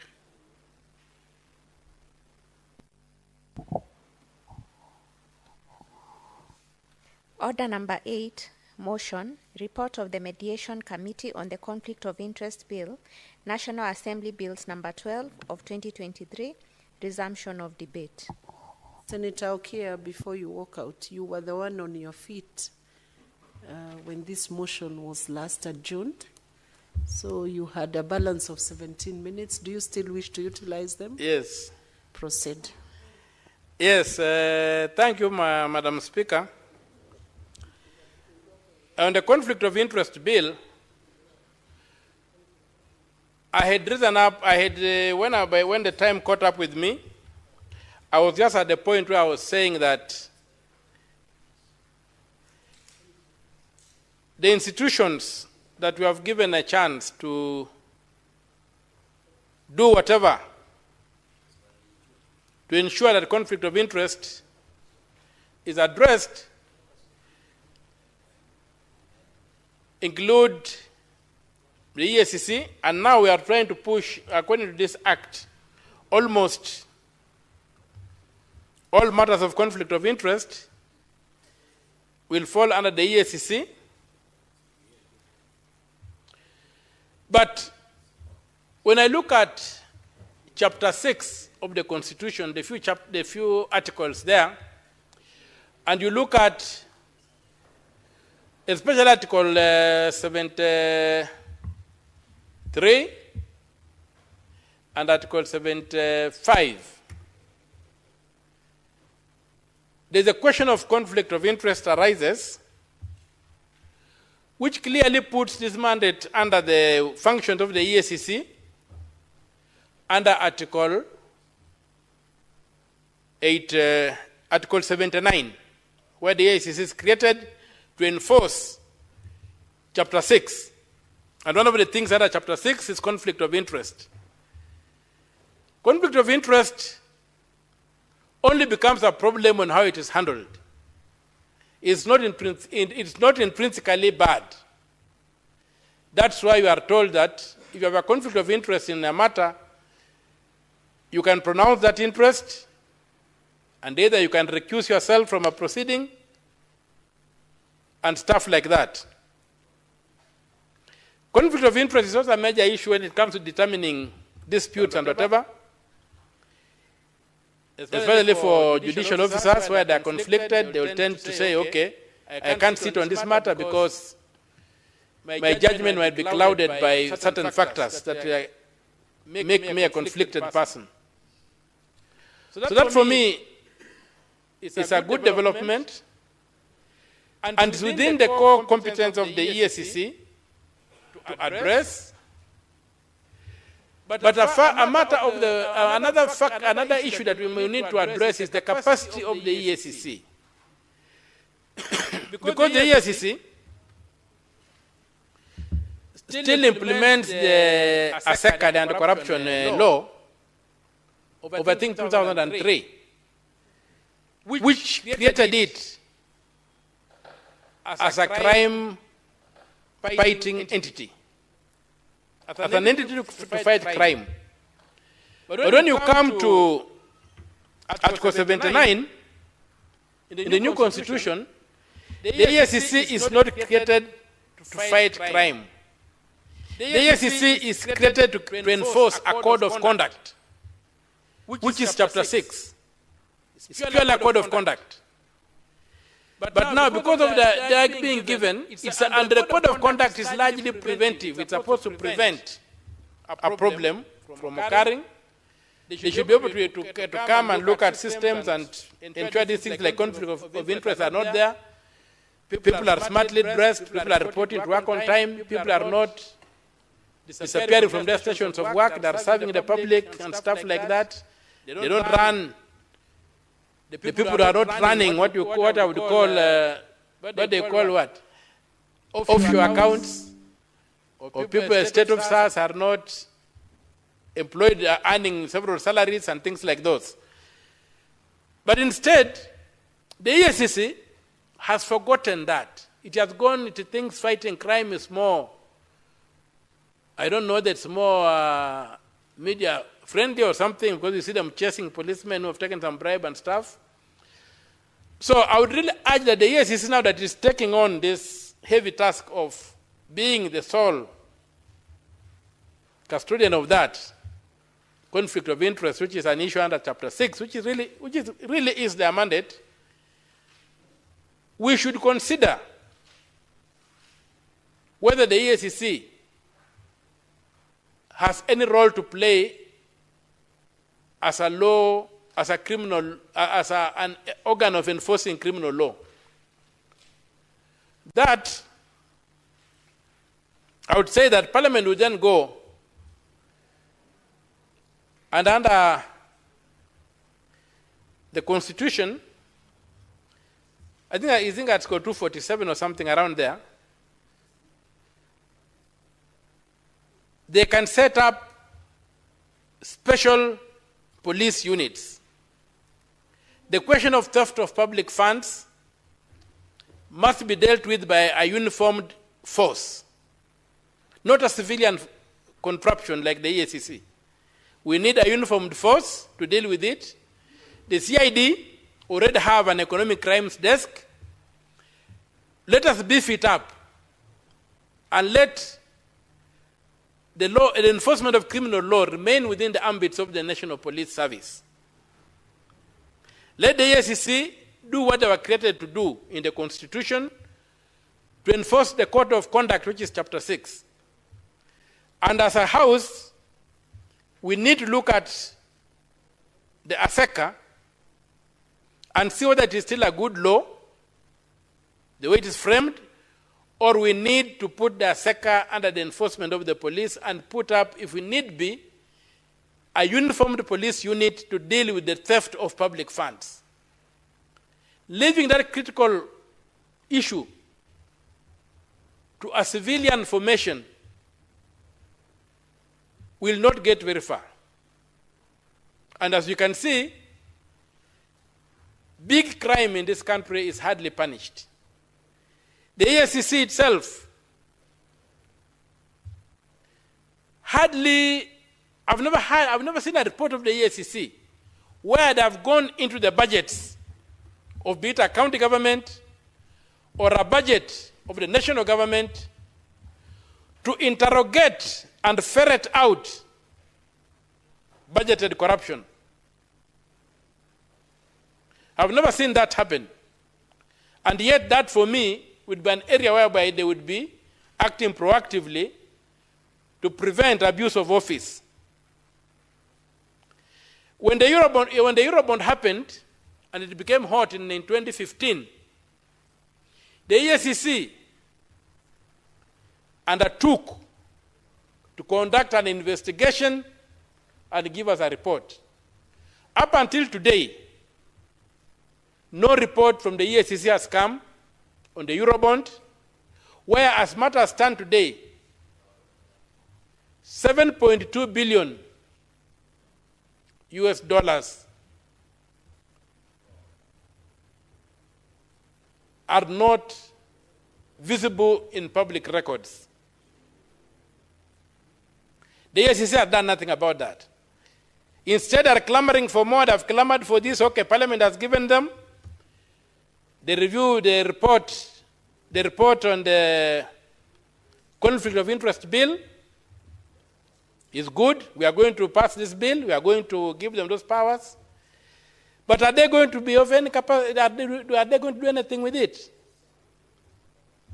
In fact, in some of our counties today, the EACC has become a laughing stock.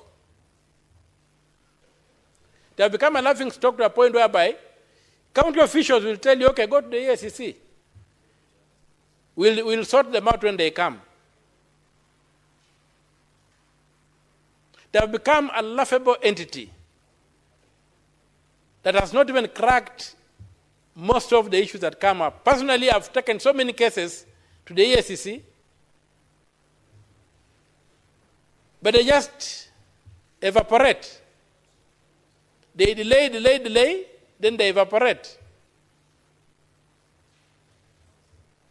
And I'm seeing the same. The conflict of interest might just be another opportunity for rent seekers to run wild in this country, wearing badges of the EACC. So, Madam Speaker,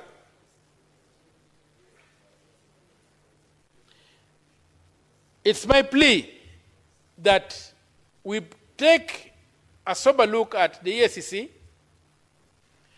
and strip it of the powers that allow it to be the forum where theft by servant is criminalized. Theft by servant is not criminalized. It's not criminalized. Sorry, I said it was criminalized, but it's not criminalized. But it's sanitized by being mischaracterized as corruption. The word corruption does not carry the same sting that the word theft carries, even in the English language itself. Let alone the fact that in our mother tongue, we don't have the word for corruption. In Swahili, we have got a word called ufisadi, but I saw the other day somebody in Tanzania, one of the leaders in Tanzania said that that's an invention it was invented by Kenyans, the word ufisadi, but we have got Swahili scholars like Senator Wakoli here who can assist us understand whether ufisadi is a sheng thing or ufisadi is really a proper Swahili word. Because the Tanzanians say that that is something that came from Kenya. So I would request that I be informed briefly before I continue contributing. You would want to inform Yes. him? Okay. Honorable Speaker, the other term for fisadi ni kumulungula, kuchukua hongo ama rushwa. Vyote hivi ama haya yote ni maneno ya visawe kuashiria kwamba hongo, rushwa, mulungura ni donda sugu katika taasisi ya afya katika nchi ya Kenya. Asante Mheshimiwa Speaker. I couldn't put it better. Thank you for the information. And so, you see, when terms become that difficult, then there's a problem. We should just call these things theft. Theft by servant, and theft should be handled by the police. When I steal a chicken, I'm not accused of corruption. When I steal $1 billion, I'm accused of corruption. I don't understand it. This is technically a way of saying that we create two laws for the citizens of Kenya, one for the rich and well-connected, and another one for the small people. So that those people who steal from the wagon are called thieves.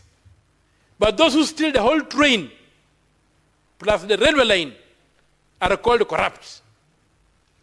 And then you try to look for corruption in the penal code, it becomes tricky. So it is my plea, Madam Speaker, that anti-corruption should be limited to matters of ethics. I would want a situation whereby the EACC would operate like a meat inspector. When a meat inspector goes to a butchery and finds meat unfit for human consumption being sold, they don't take over the police work. They call the police to the site and let the police take over the criminal aspect of the issue. Let the EACC also, in terms of investigating corruption, ensure the enforcement of Chapter 6. But where they encounter criminality, let them hand that over to the police. And it's upon this House to enact legislation that will align the SECA with the police, so that the DCI, or if you can, under Article 247, you can form a new police unit to deal exclusively with corruption. It will help us. Civilians will not be able to stop the theft of public funds. Let us give it to uniformed police, and that goes to the question of even the medicines. Let the uniformed police be able to enter these hospitals where medicines are missing and take action, not the anti-corruption. With those few remarks, I support the report that came from the joint committee, joint committee of the two houses, recommending the passing of the conflict of interest bill. Thank you very much, Madam Speaker. Well, thank you, Senator. Okay. You have Majority Leader, Senator Cheruiyot Arun. Thank you, Madam Speaker, for this opportunity to also add my voice to this report on mediation committee of the conflict of interest bill. This is an interesting bill, Mr. Speaker, because the way it has gone through both houses of parliament ended up with a mediation committee, of course, after a protracted battle here in the battle, first between members, and second and most importantly, between this House specifically and the Ethics and Anti-Corruption Commission. You will recall that it was on the basis of this law, Madam Speaker, that EACC issued actually a communique trying to, at the time, and I still hold the view to this day, that that was a disparage on this House, founded on misunderstanding of what was the reasoning behind the proposed deletions and amendments that had been proposed by our Justice and Legal Affairs Committee. And after that, Mr. Speaker, of course, they duly apologized and appeared and gave their proposal.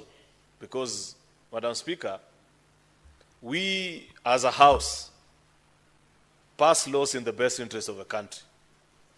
We may not have entirely the full view of every particular item that comes before this House, but at least I know for a fact that every time this House sits down to legislate, we do it in the best interest of the country.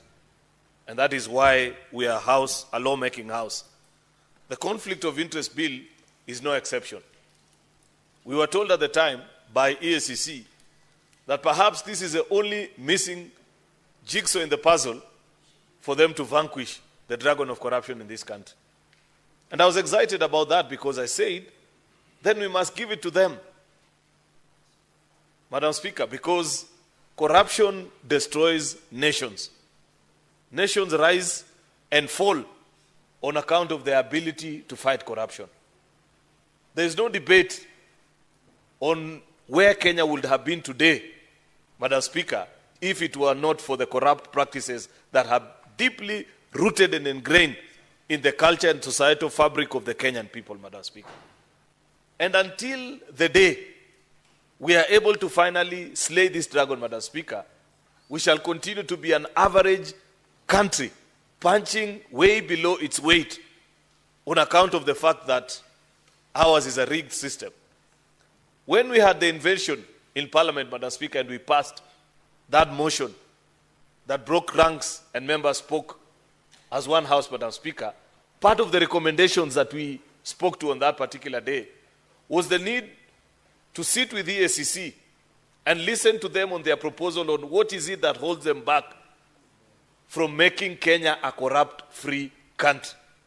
Because I believe, Madam Speaker, that this is a country of immense potential. This is a country that can achieve great things.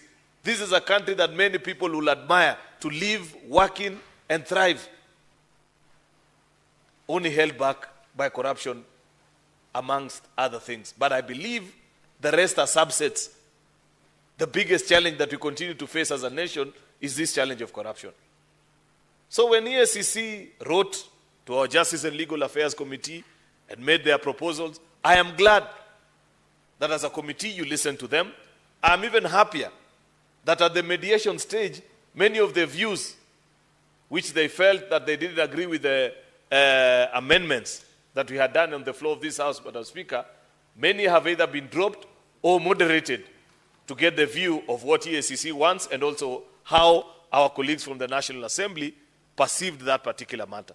And therefore, before us, Madam Speaker, we have a report actually that has dealt with all the controversial 88 clauses, things which we had touched here and there.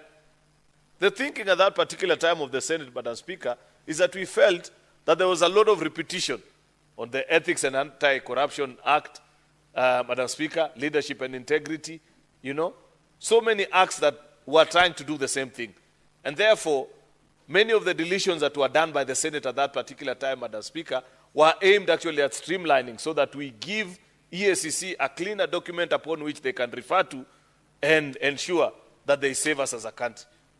Therefore, I'm happy that today we are discussing the mediated version. I know our colleagues in the National Assembly have concluded on this exercise, and therefore it is only us that are remaining, so that once we conclude on this particular exercise, Madam Speaker, hopefully, as soon as we pass it, it can be assented into law. It's my hope that by Tuesday next week, members will be available in the House so that we pass this particular report, Madam Speaker, and proceed to do other things. Madam Speaker, on Tuesday, this week, I had breakfast with an 83-year-old lady. She's of Swedish descent, but has lived in Kenya the last 44 years. So she's actually more Kenyan than myself because I haven't seen that number of years in this country. She knows more about my country. And she told me a very sad story, which I left the breakfast table particularly disturbed. This lady works in the affordable housing space and has been here working on UN programs and so on and so forth. And she reminded me that when the international bodies began this conversation on the need for decent homes for the poor, especially in urban areas, back in the early 80s, Madam Speaker, that there was a fund that was created. And many African nations, after struggling with how to set it up, it collected quite some substantial amount, and they did projects in various African countries. But after some point, that program did not take off. And therefore, it was resolved at the final meeting. I forget the exact name of that particular fund. But at the final meeting, it was resolved that the member countries carry on the program in their own, through their own budgetary support and proceed. Then it was passed also that the assets that had been reviewed or received from that particular program should pass on to the members of the public. He told me that there are only 2 African countries which did not transfer those assets to their government. They ended up in the pockets of the program officers. Burundi, which at that time was at war, so we can classify it as a war-torn country at that particular time, and your guess is as good as mine, Kenya. And so that is a story of many government interventions and programs that up to date, this country continues to suffer, be it the county government, national government, private entities, Madam Speaker, even workers in our own farms. The fellow you employ to take care of your chicken back in Muranga. You know, they don't appreciate that if the chicken are laying 45 trays of eggs per week and they reduce it to 40, that is a form of corruption. In Kenya, it is considered being street smart. Yet, like Senator Mtata said, and I agree with him, perhaps we should first ban the word corruption. That is where the problem begins. It should be called what it is. It should be referred to as theft. You know?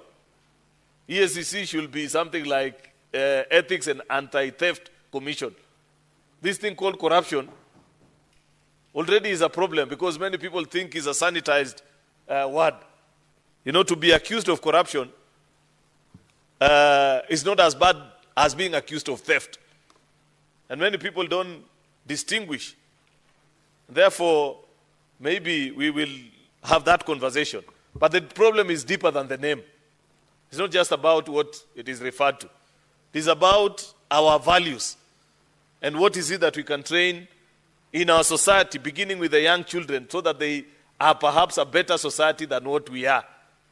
Because the generation ahead of mine, my own generation, that is immediately behind, and those that are coming after, Madam Speaker, if we don't take care, then we will not have a country to write home about. All these countries that we read about in the rest of the world, that there used to be a country called XYZ, that they have been destroyed and it has come to an end. It is on account. In fact, the biggest threat that any society or nation faces, I dare say, is not even threat from terrorists. It's not even threat from internal implosion based on lack of opportunities and resources. It is this issue of corruption. And it is my hope, Madam Speaker, that upon consideration of each of these 88 clauses as amended, we shall make significant strides towards achieving this fight that every Kenyan wishes that we didn't have. But unfortunately, many of the citizens that we know, starting with the leadership to the ordinary citizens. Senator Methu, do you understand the courtesies that are supposed to be played in the House? Can you do the necessary? I know you don't have your specs, Madam Speaker, but this is Senator Joe Nyoto, not Methu. Oh, sorry, Senator Joe Nyoto, sorry. I need to use my specs in the House. Please do the courtesies. Okay. You had already started making your way to where you normally sit. Then you casually cross to the opposite. So, can I proceed, Madam Speaker? Yes. So I was saying,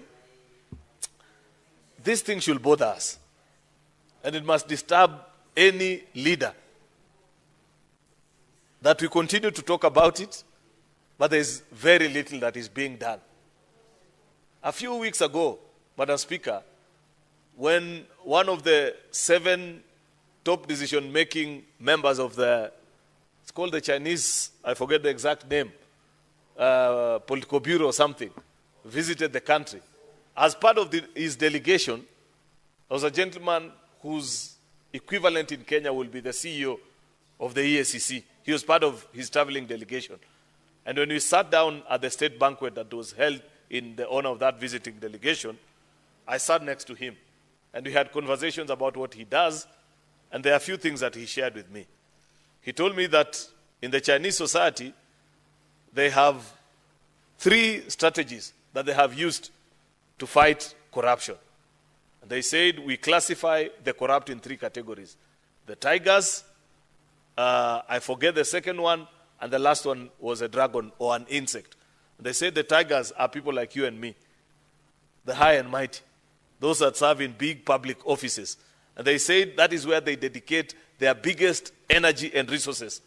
And the reason being, they are used to create an example to the ordinary citizen, where when they are arrested or when they are found culpable, and you have watched how they even prescribe death penalty on very high-ranking public officials, including ministers, the minute they are found to have participated in theft of public resources, Madam Speaker. And he said that strategy has continued to work because it sets an example to other people. I believe that the day we shall be able to jail a few senior public officials, then the war against corruption will take the right trajectory. But so long as it is known that once you've been caught and you're convicted, the lower court will perhaps hand you a verdict, then you'll move to the high court, you'll get a reprieve, you will be released. There must be a reasoned argument, especially, Madam Speaker, where there is involvement of loss of public funds. Before a judge issues a reprieve against, say, the magistrate's court at high court, releasing a suspect or a convicted person to allow them to appeal and serve or stay in the public as a battle their appeal, Madam Speaker. At that particular time, if that was to happen, and so long as it is not driven by witch hunt or political machinations, Madam Speaker, we will have followed that particular strategy of theirs on how to deal with the tigers. The big boys and girls, the ones that are supposed to set an example. Because you know, if you're a boss in the office and you are not involved in corrupt practices, Madam Speaker, then people, even your juniors, those that serve under you, they'll begin to follow the example. The lower level staff, Madam Speaker, I believe, borrow the practices.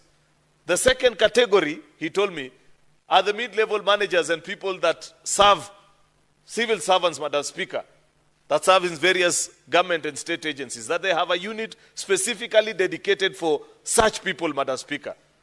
The ones who are the spanner boys in corrupt dealings. The ones who, even when administrations change, they don't care much because they know they'll have their way anyway. That it is important also to go after such. And I hope EACC will also focus and turn their attention over and above such people, Madam Speaker, so that we set a good example and people can know that if you participate in such activities, you will be jailed. That's why we are passing this conflict of interest bill, Madam Speaker, so that you declare conflict and say, I don't think I can serve dutifully members of the public, so allow me to go to the private sector, do my job, make my profit, and live a decent life. Many people, Madam Speaker, believe, and rightfully so, that unfortunately the weakest link is with our judiciary. You listen to them many times and they say, oh, what do we do if the investigators don't bring to us a watertight case? Give it to them. It's a sound argument, because I also wouldn't wish that we jail people that perhaps have just been tried because of their political choices and so on and so forth. You know for a fact that this country, from history, has a culture of using this war on corruption to fight political wars. That cannot be taken away, Madam Speaker.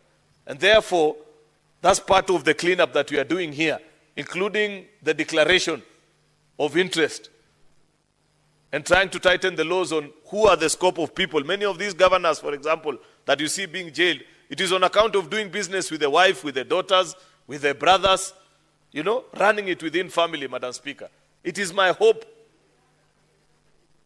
Madam Speaker, that with the passage of this particular amended version of the bill, will actually help to conclude on that battle.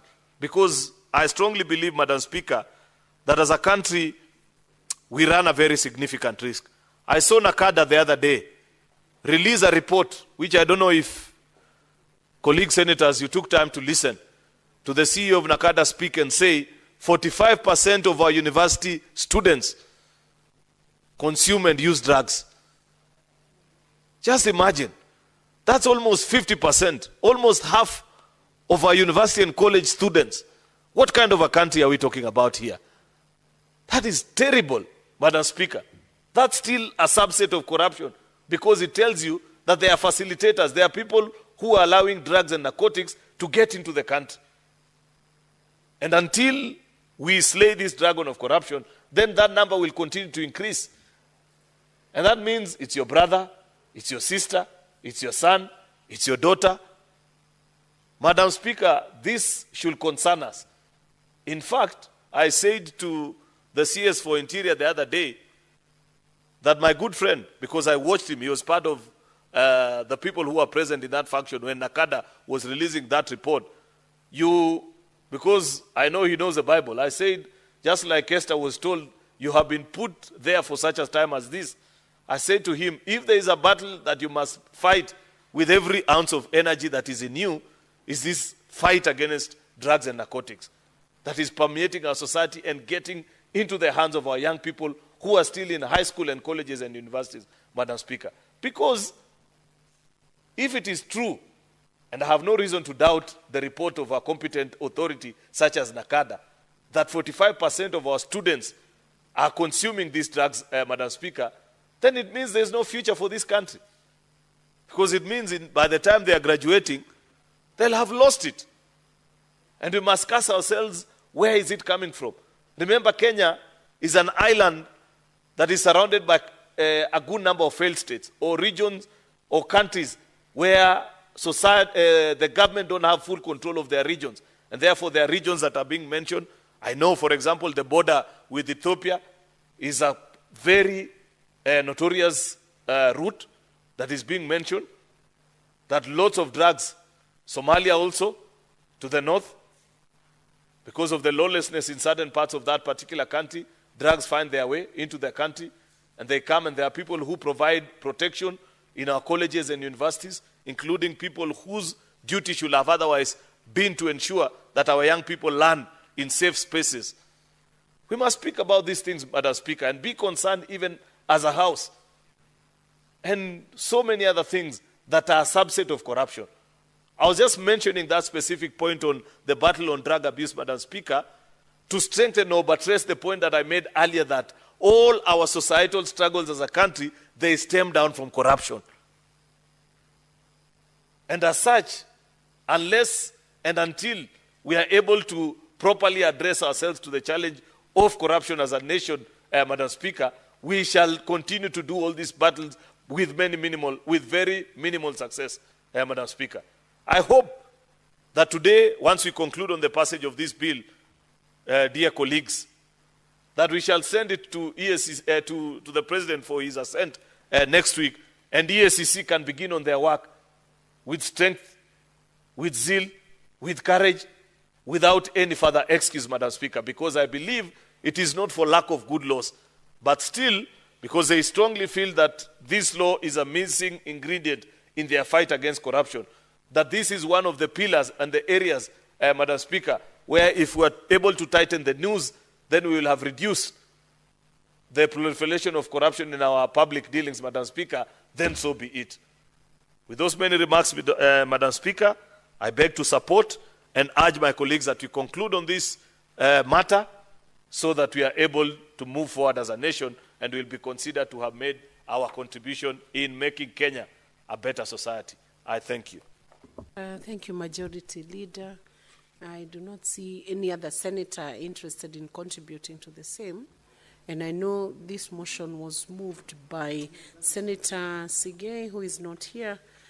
Majority Leader, would you wish to reply to the motion so that we can conclude this business? Madam Speaker, I reply. I thank you, colleagues who took time to speak on this report. And on behalf of Senator Sige, who was the Vice Chair of the Mediation Committee, Madam Speaker, I appreciate colleague senators.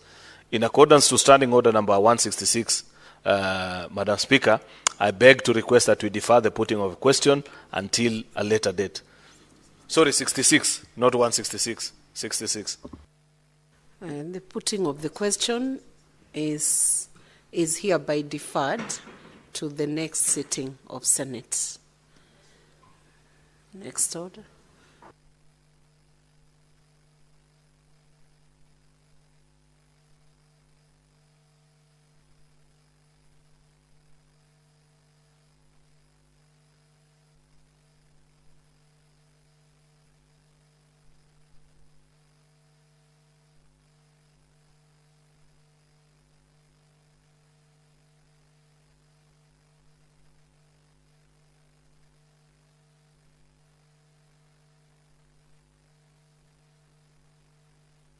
Senator Dulo, can you approach the clerk's desk?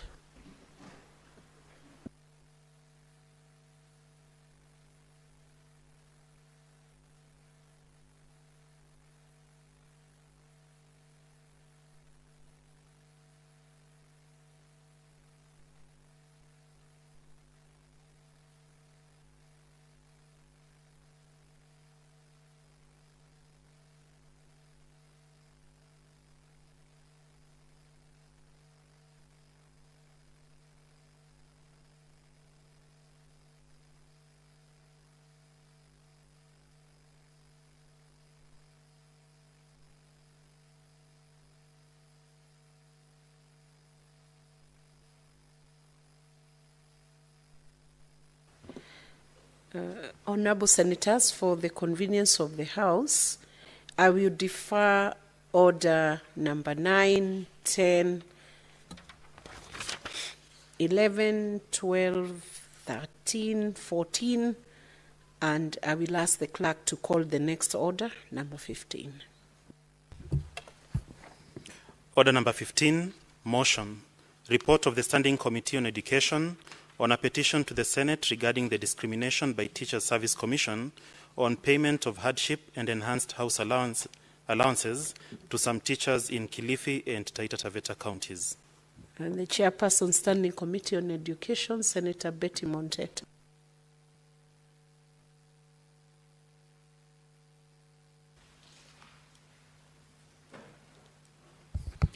Thank you, Madam Speaker. Madam Speaker, I beg to move a motion on a report of the Standing Committee on Education on a petition to the Senate regarding discrimination by Teacher Service Commission (TSC) on payment of hardship and enhanced house allowance to some teachers in Kilifi and Taita Taveta counties. Madam Speaker, the petitions concerning the discrimination of Teachers Service Commission on payment of hardship allowances and enhanced house allowance to some teachers in... Senator Betty, can you please approach the clerk's desk for some guidance on that motion?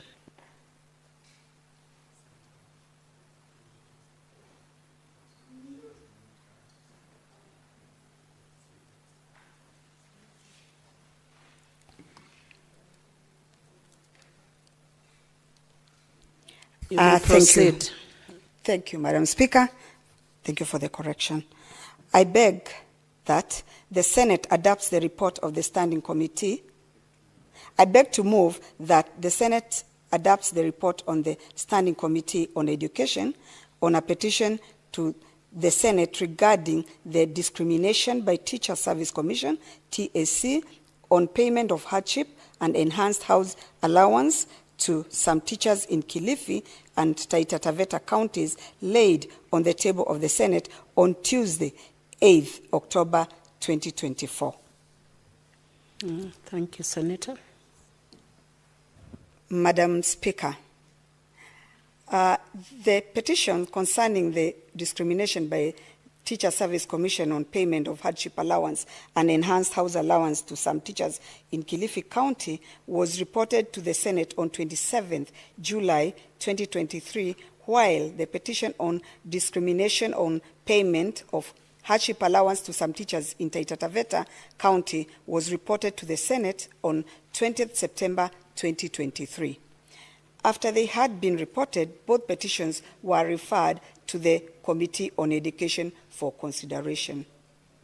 Madam Speaker, during the consideration of the two petitions, the committee held 11 meetings and sought information and reports on the issues raised from the Cabinet Secretary, Ministry of Public Service and Human Capital Development, the Teacher Service Commission, TSC, and the Salaries and Remuneration Commission, SRC.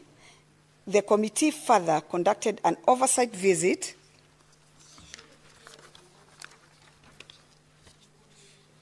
to Taita Taveta County to meet with the petitioners. Madam Speaker, during its inquiry, the committee observed that both Taita Taveta and Kilifi counties are characterized by shortage of health personnel, inadequate critical working health equipment, infrastructure, health products and technologies. It was also observed that there have been frequent disputes arising from human-wildlife conflicts, land disputes, and human encroachment in riparian areas. In Magarini and Ganze sub-counties of Kilifi County, which borders the Tsavo East National Park, elephants have been reported to invade crop farms, causing significant damage on crops and leading to food insecurity in these areas. Additionally, the elephants camp near water sources, hindering access, and additionally, teachers in Taita Taveta County reported experiencing poor communication and disruption of phone networks from the neighboring countries. Madam Speaker, hardship allowances was introduced immediately after independence to partially compensate public servants working in hardship designated areas and also to compensate public servants due to isolation and separation from their families. These allowances was further provided to compensate for lack of amenities, infrastructure, and challenging environment. Further, the Teacher Service Commission, TAC, informed the committee that the Commission has no legal mandate to gazette any area as a hardship area. However, under Regulation 9.1 of the Code of Regulations of Teachers, the TAC is mandated to pay hardship allowance to teachers who qualify or qualified or in designated areas. Madam Speaker, the mandate of classifying the gazetting hardship areas rests with the Ministry of Public Service and Human Capital Development, following a weighted criterion. This criterion is based on parameters such as availability and accessibility of food, potable water, social service and amenities, adequacy of transport and communication services, and socio-economic indicators. Madam Speaker, the committee observed that there exist diverse and varied policies, circulars, and guidelines concerning the designation of hardship areas and payment of hardship allowance. Taita Taveta County,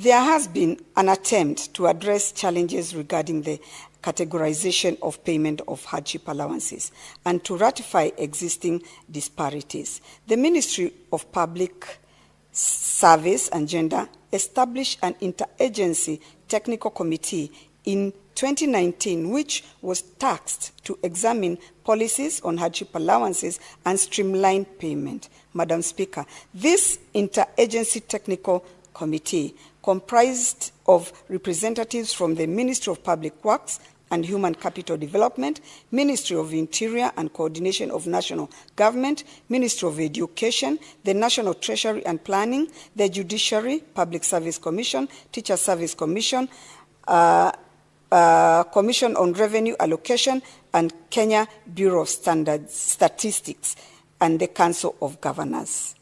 Madam Speaker, on the question of payment of house allowance, the committee observed that according to Article 230 of the Constitution, the Salaries and Remuneration Commission, SRC, is mandated to advise the remuneration and benefits of public officers, including teachers. On such benefit is house allowance that is provided to public officers to cater for accommodation or rent in addition to the wages or salaries of the employee pursuant to Employment Act 2007, Section 31(1).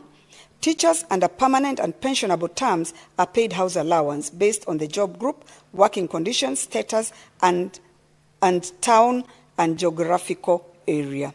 Madam Speaker, the Urban Areas and Cities Act of 2011 provides a framework of classifying areas as urban areas, towns, cities, or municipalities. To elevate a municipality to city status, the President can grant this through a charter following a resolution from the Senate, provided the municipality meets specific criteria. An area may also be designated as a special purpose city under the Act if it holds significant cultural, economic, or political importance. For a town to be conferred with municipal status, the county assembly must pass a resolution and the county governor can then grant this status through a charter, provided the town meets established criteria. Madam Speaker, the set out criteria and obligations include meeting the population quota, produce an integrated development plan, have demonstrated revenue generation and collection potential, have capacity to effective and efficiently deliver essential services to residents, and have requisite infrastructure.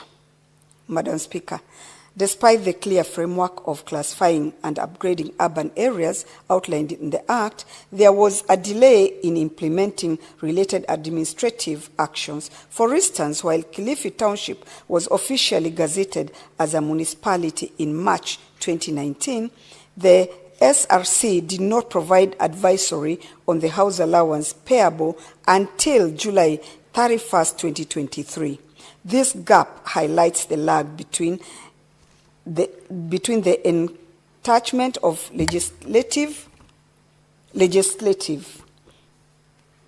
Further, the creation of designation of hardship areas in the county has not been standardized across the entirety of the public service and is characterized by multiple sector players.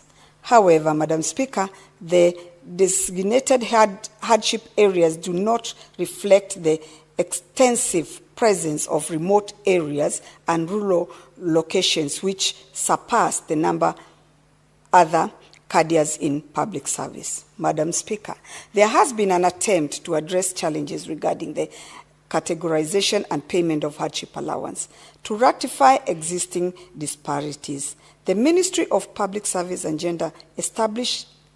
Sorry, Madam Speaker, I think I'd read that.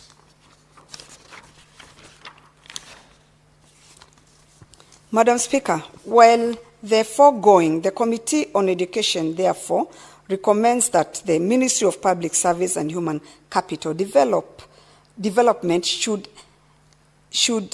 in consultation with the relevant stakeholders, prepare and present to the Senate for consideration an appropriate policy and a statutory instrument on identification and designation of hardship areas. The committee further recommends that criteria for identification and designating hardship areas should be standardized across the entirety of the public service.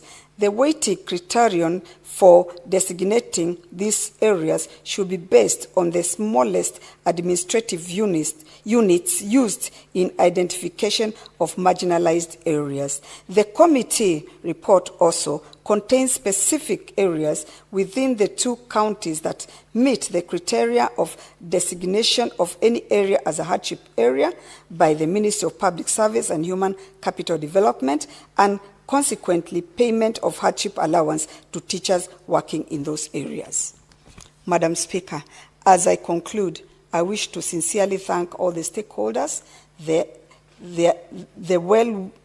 well-researched and articulate oral and written submissions on the issues raised in the two petitions.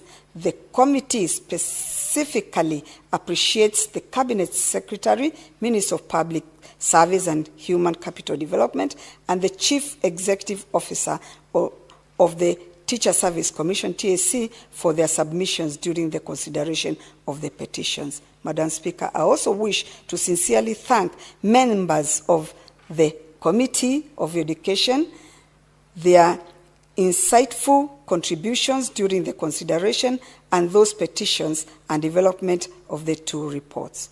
We also want to thank your office of the clerk, for the support extended to it in execution of its mandate. I thank you, Madam Speaker. Madam Speaker, I will beg to move and request Senator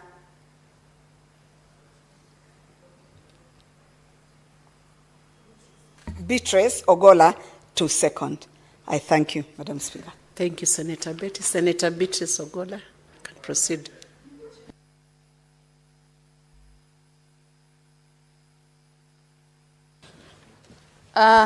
Thank you, Madam Speaker, and I want to thank from the onset my sister, Senator Betty Montet, for moving this motion.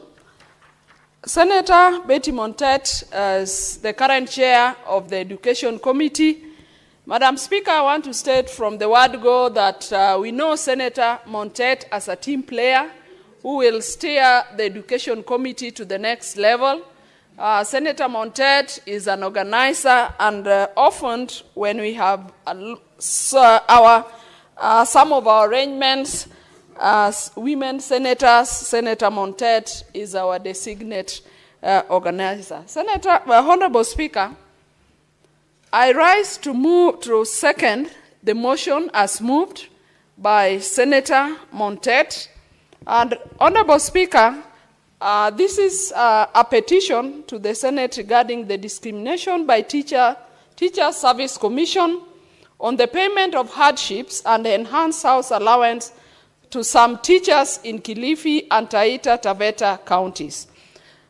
Madam Speaker, this discrimination may not only be specific to Taita and Kilifi counties, Madam Speaker, but a number of teachers in this republic continue to be discriminated against in the issue of hardship wherever they are serving, Madam Speaker.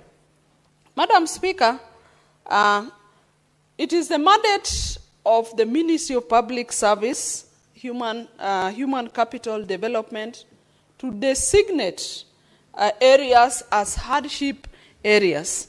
Madam Speaker, in my experience as a teacher and in my day-to-day working with teachers as a leader, I would like to tell you, Madam Speaker, that most teachers, if not over 80% of teachers in this republic, go through a lot of hardship, Madam Speaker. But basically, Madam Speaker, hardship allowance basically was meant to compensate for the hardship that teachers go through in their areas of work. Secondly, the hardship allowance is supposed to compensate the teachers due to the isolation and the separation from their families. Madam Speaker, I'm a teacher, but I know that most of the teachers in this country, and especially the ones that teach in the rural areas, which really is the over 80% of the areas of the schools in which our teachers teach. Some of those rural areas do not even have houses that teachers can live in dignity, Madam Speaker. And so most of these teachers are not able to live with their families.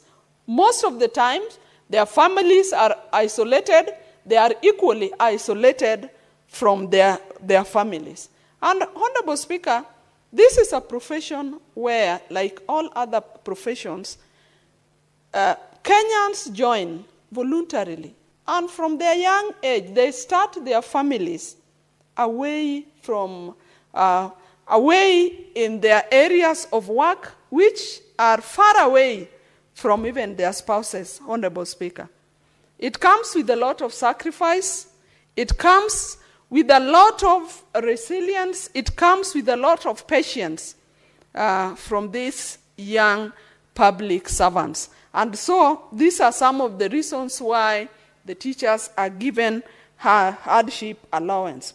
The other reason why they are given house allowance is also to compensate them for lack of basic amenities, which are benefited from by most of other public servants. You have seen in the report of the Mediation Committee, Madam Speaker, that in setting out the categories of the hardship areas, there's a specification of municipalities, and I can say that it is only in those few municipality areas, and specifically the cities, where you'd find that the teachers, like all other public servants, have access to certain basic amenities.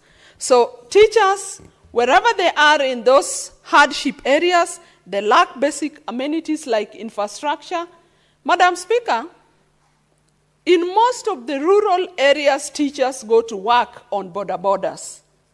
It is not to say that border is not a good means of transport, Madam Speaker, but this is a case where teachers use majorly border borders on areas where there are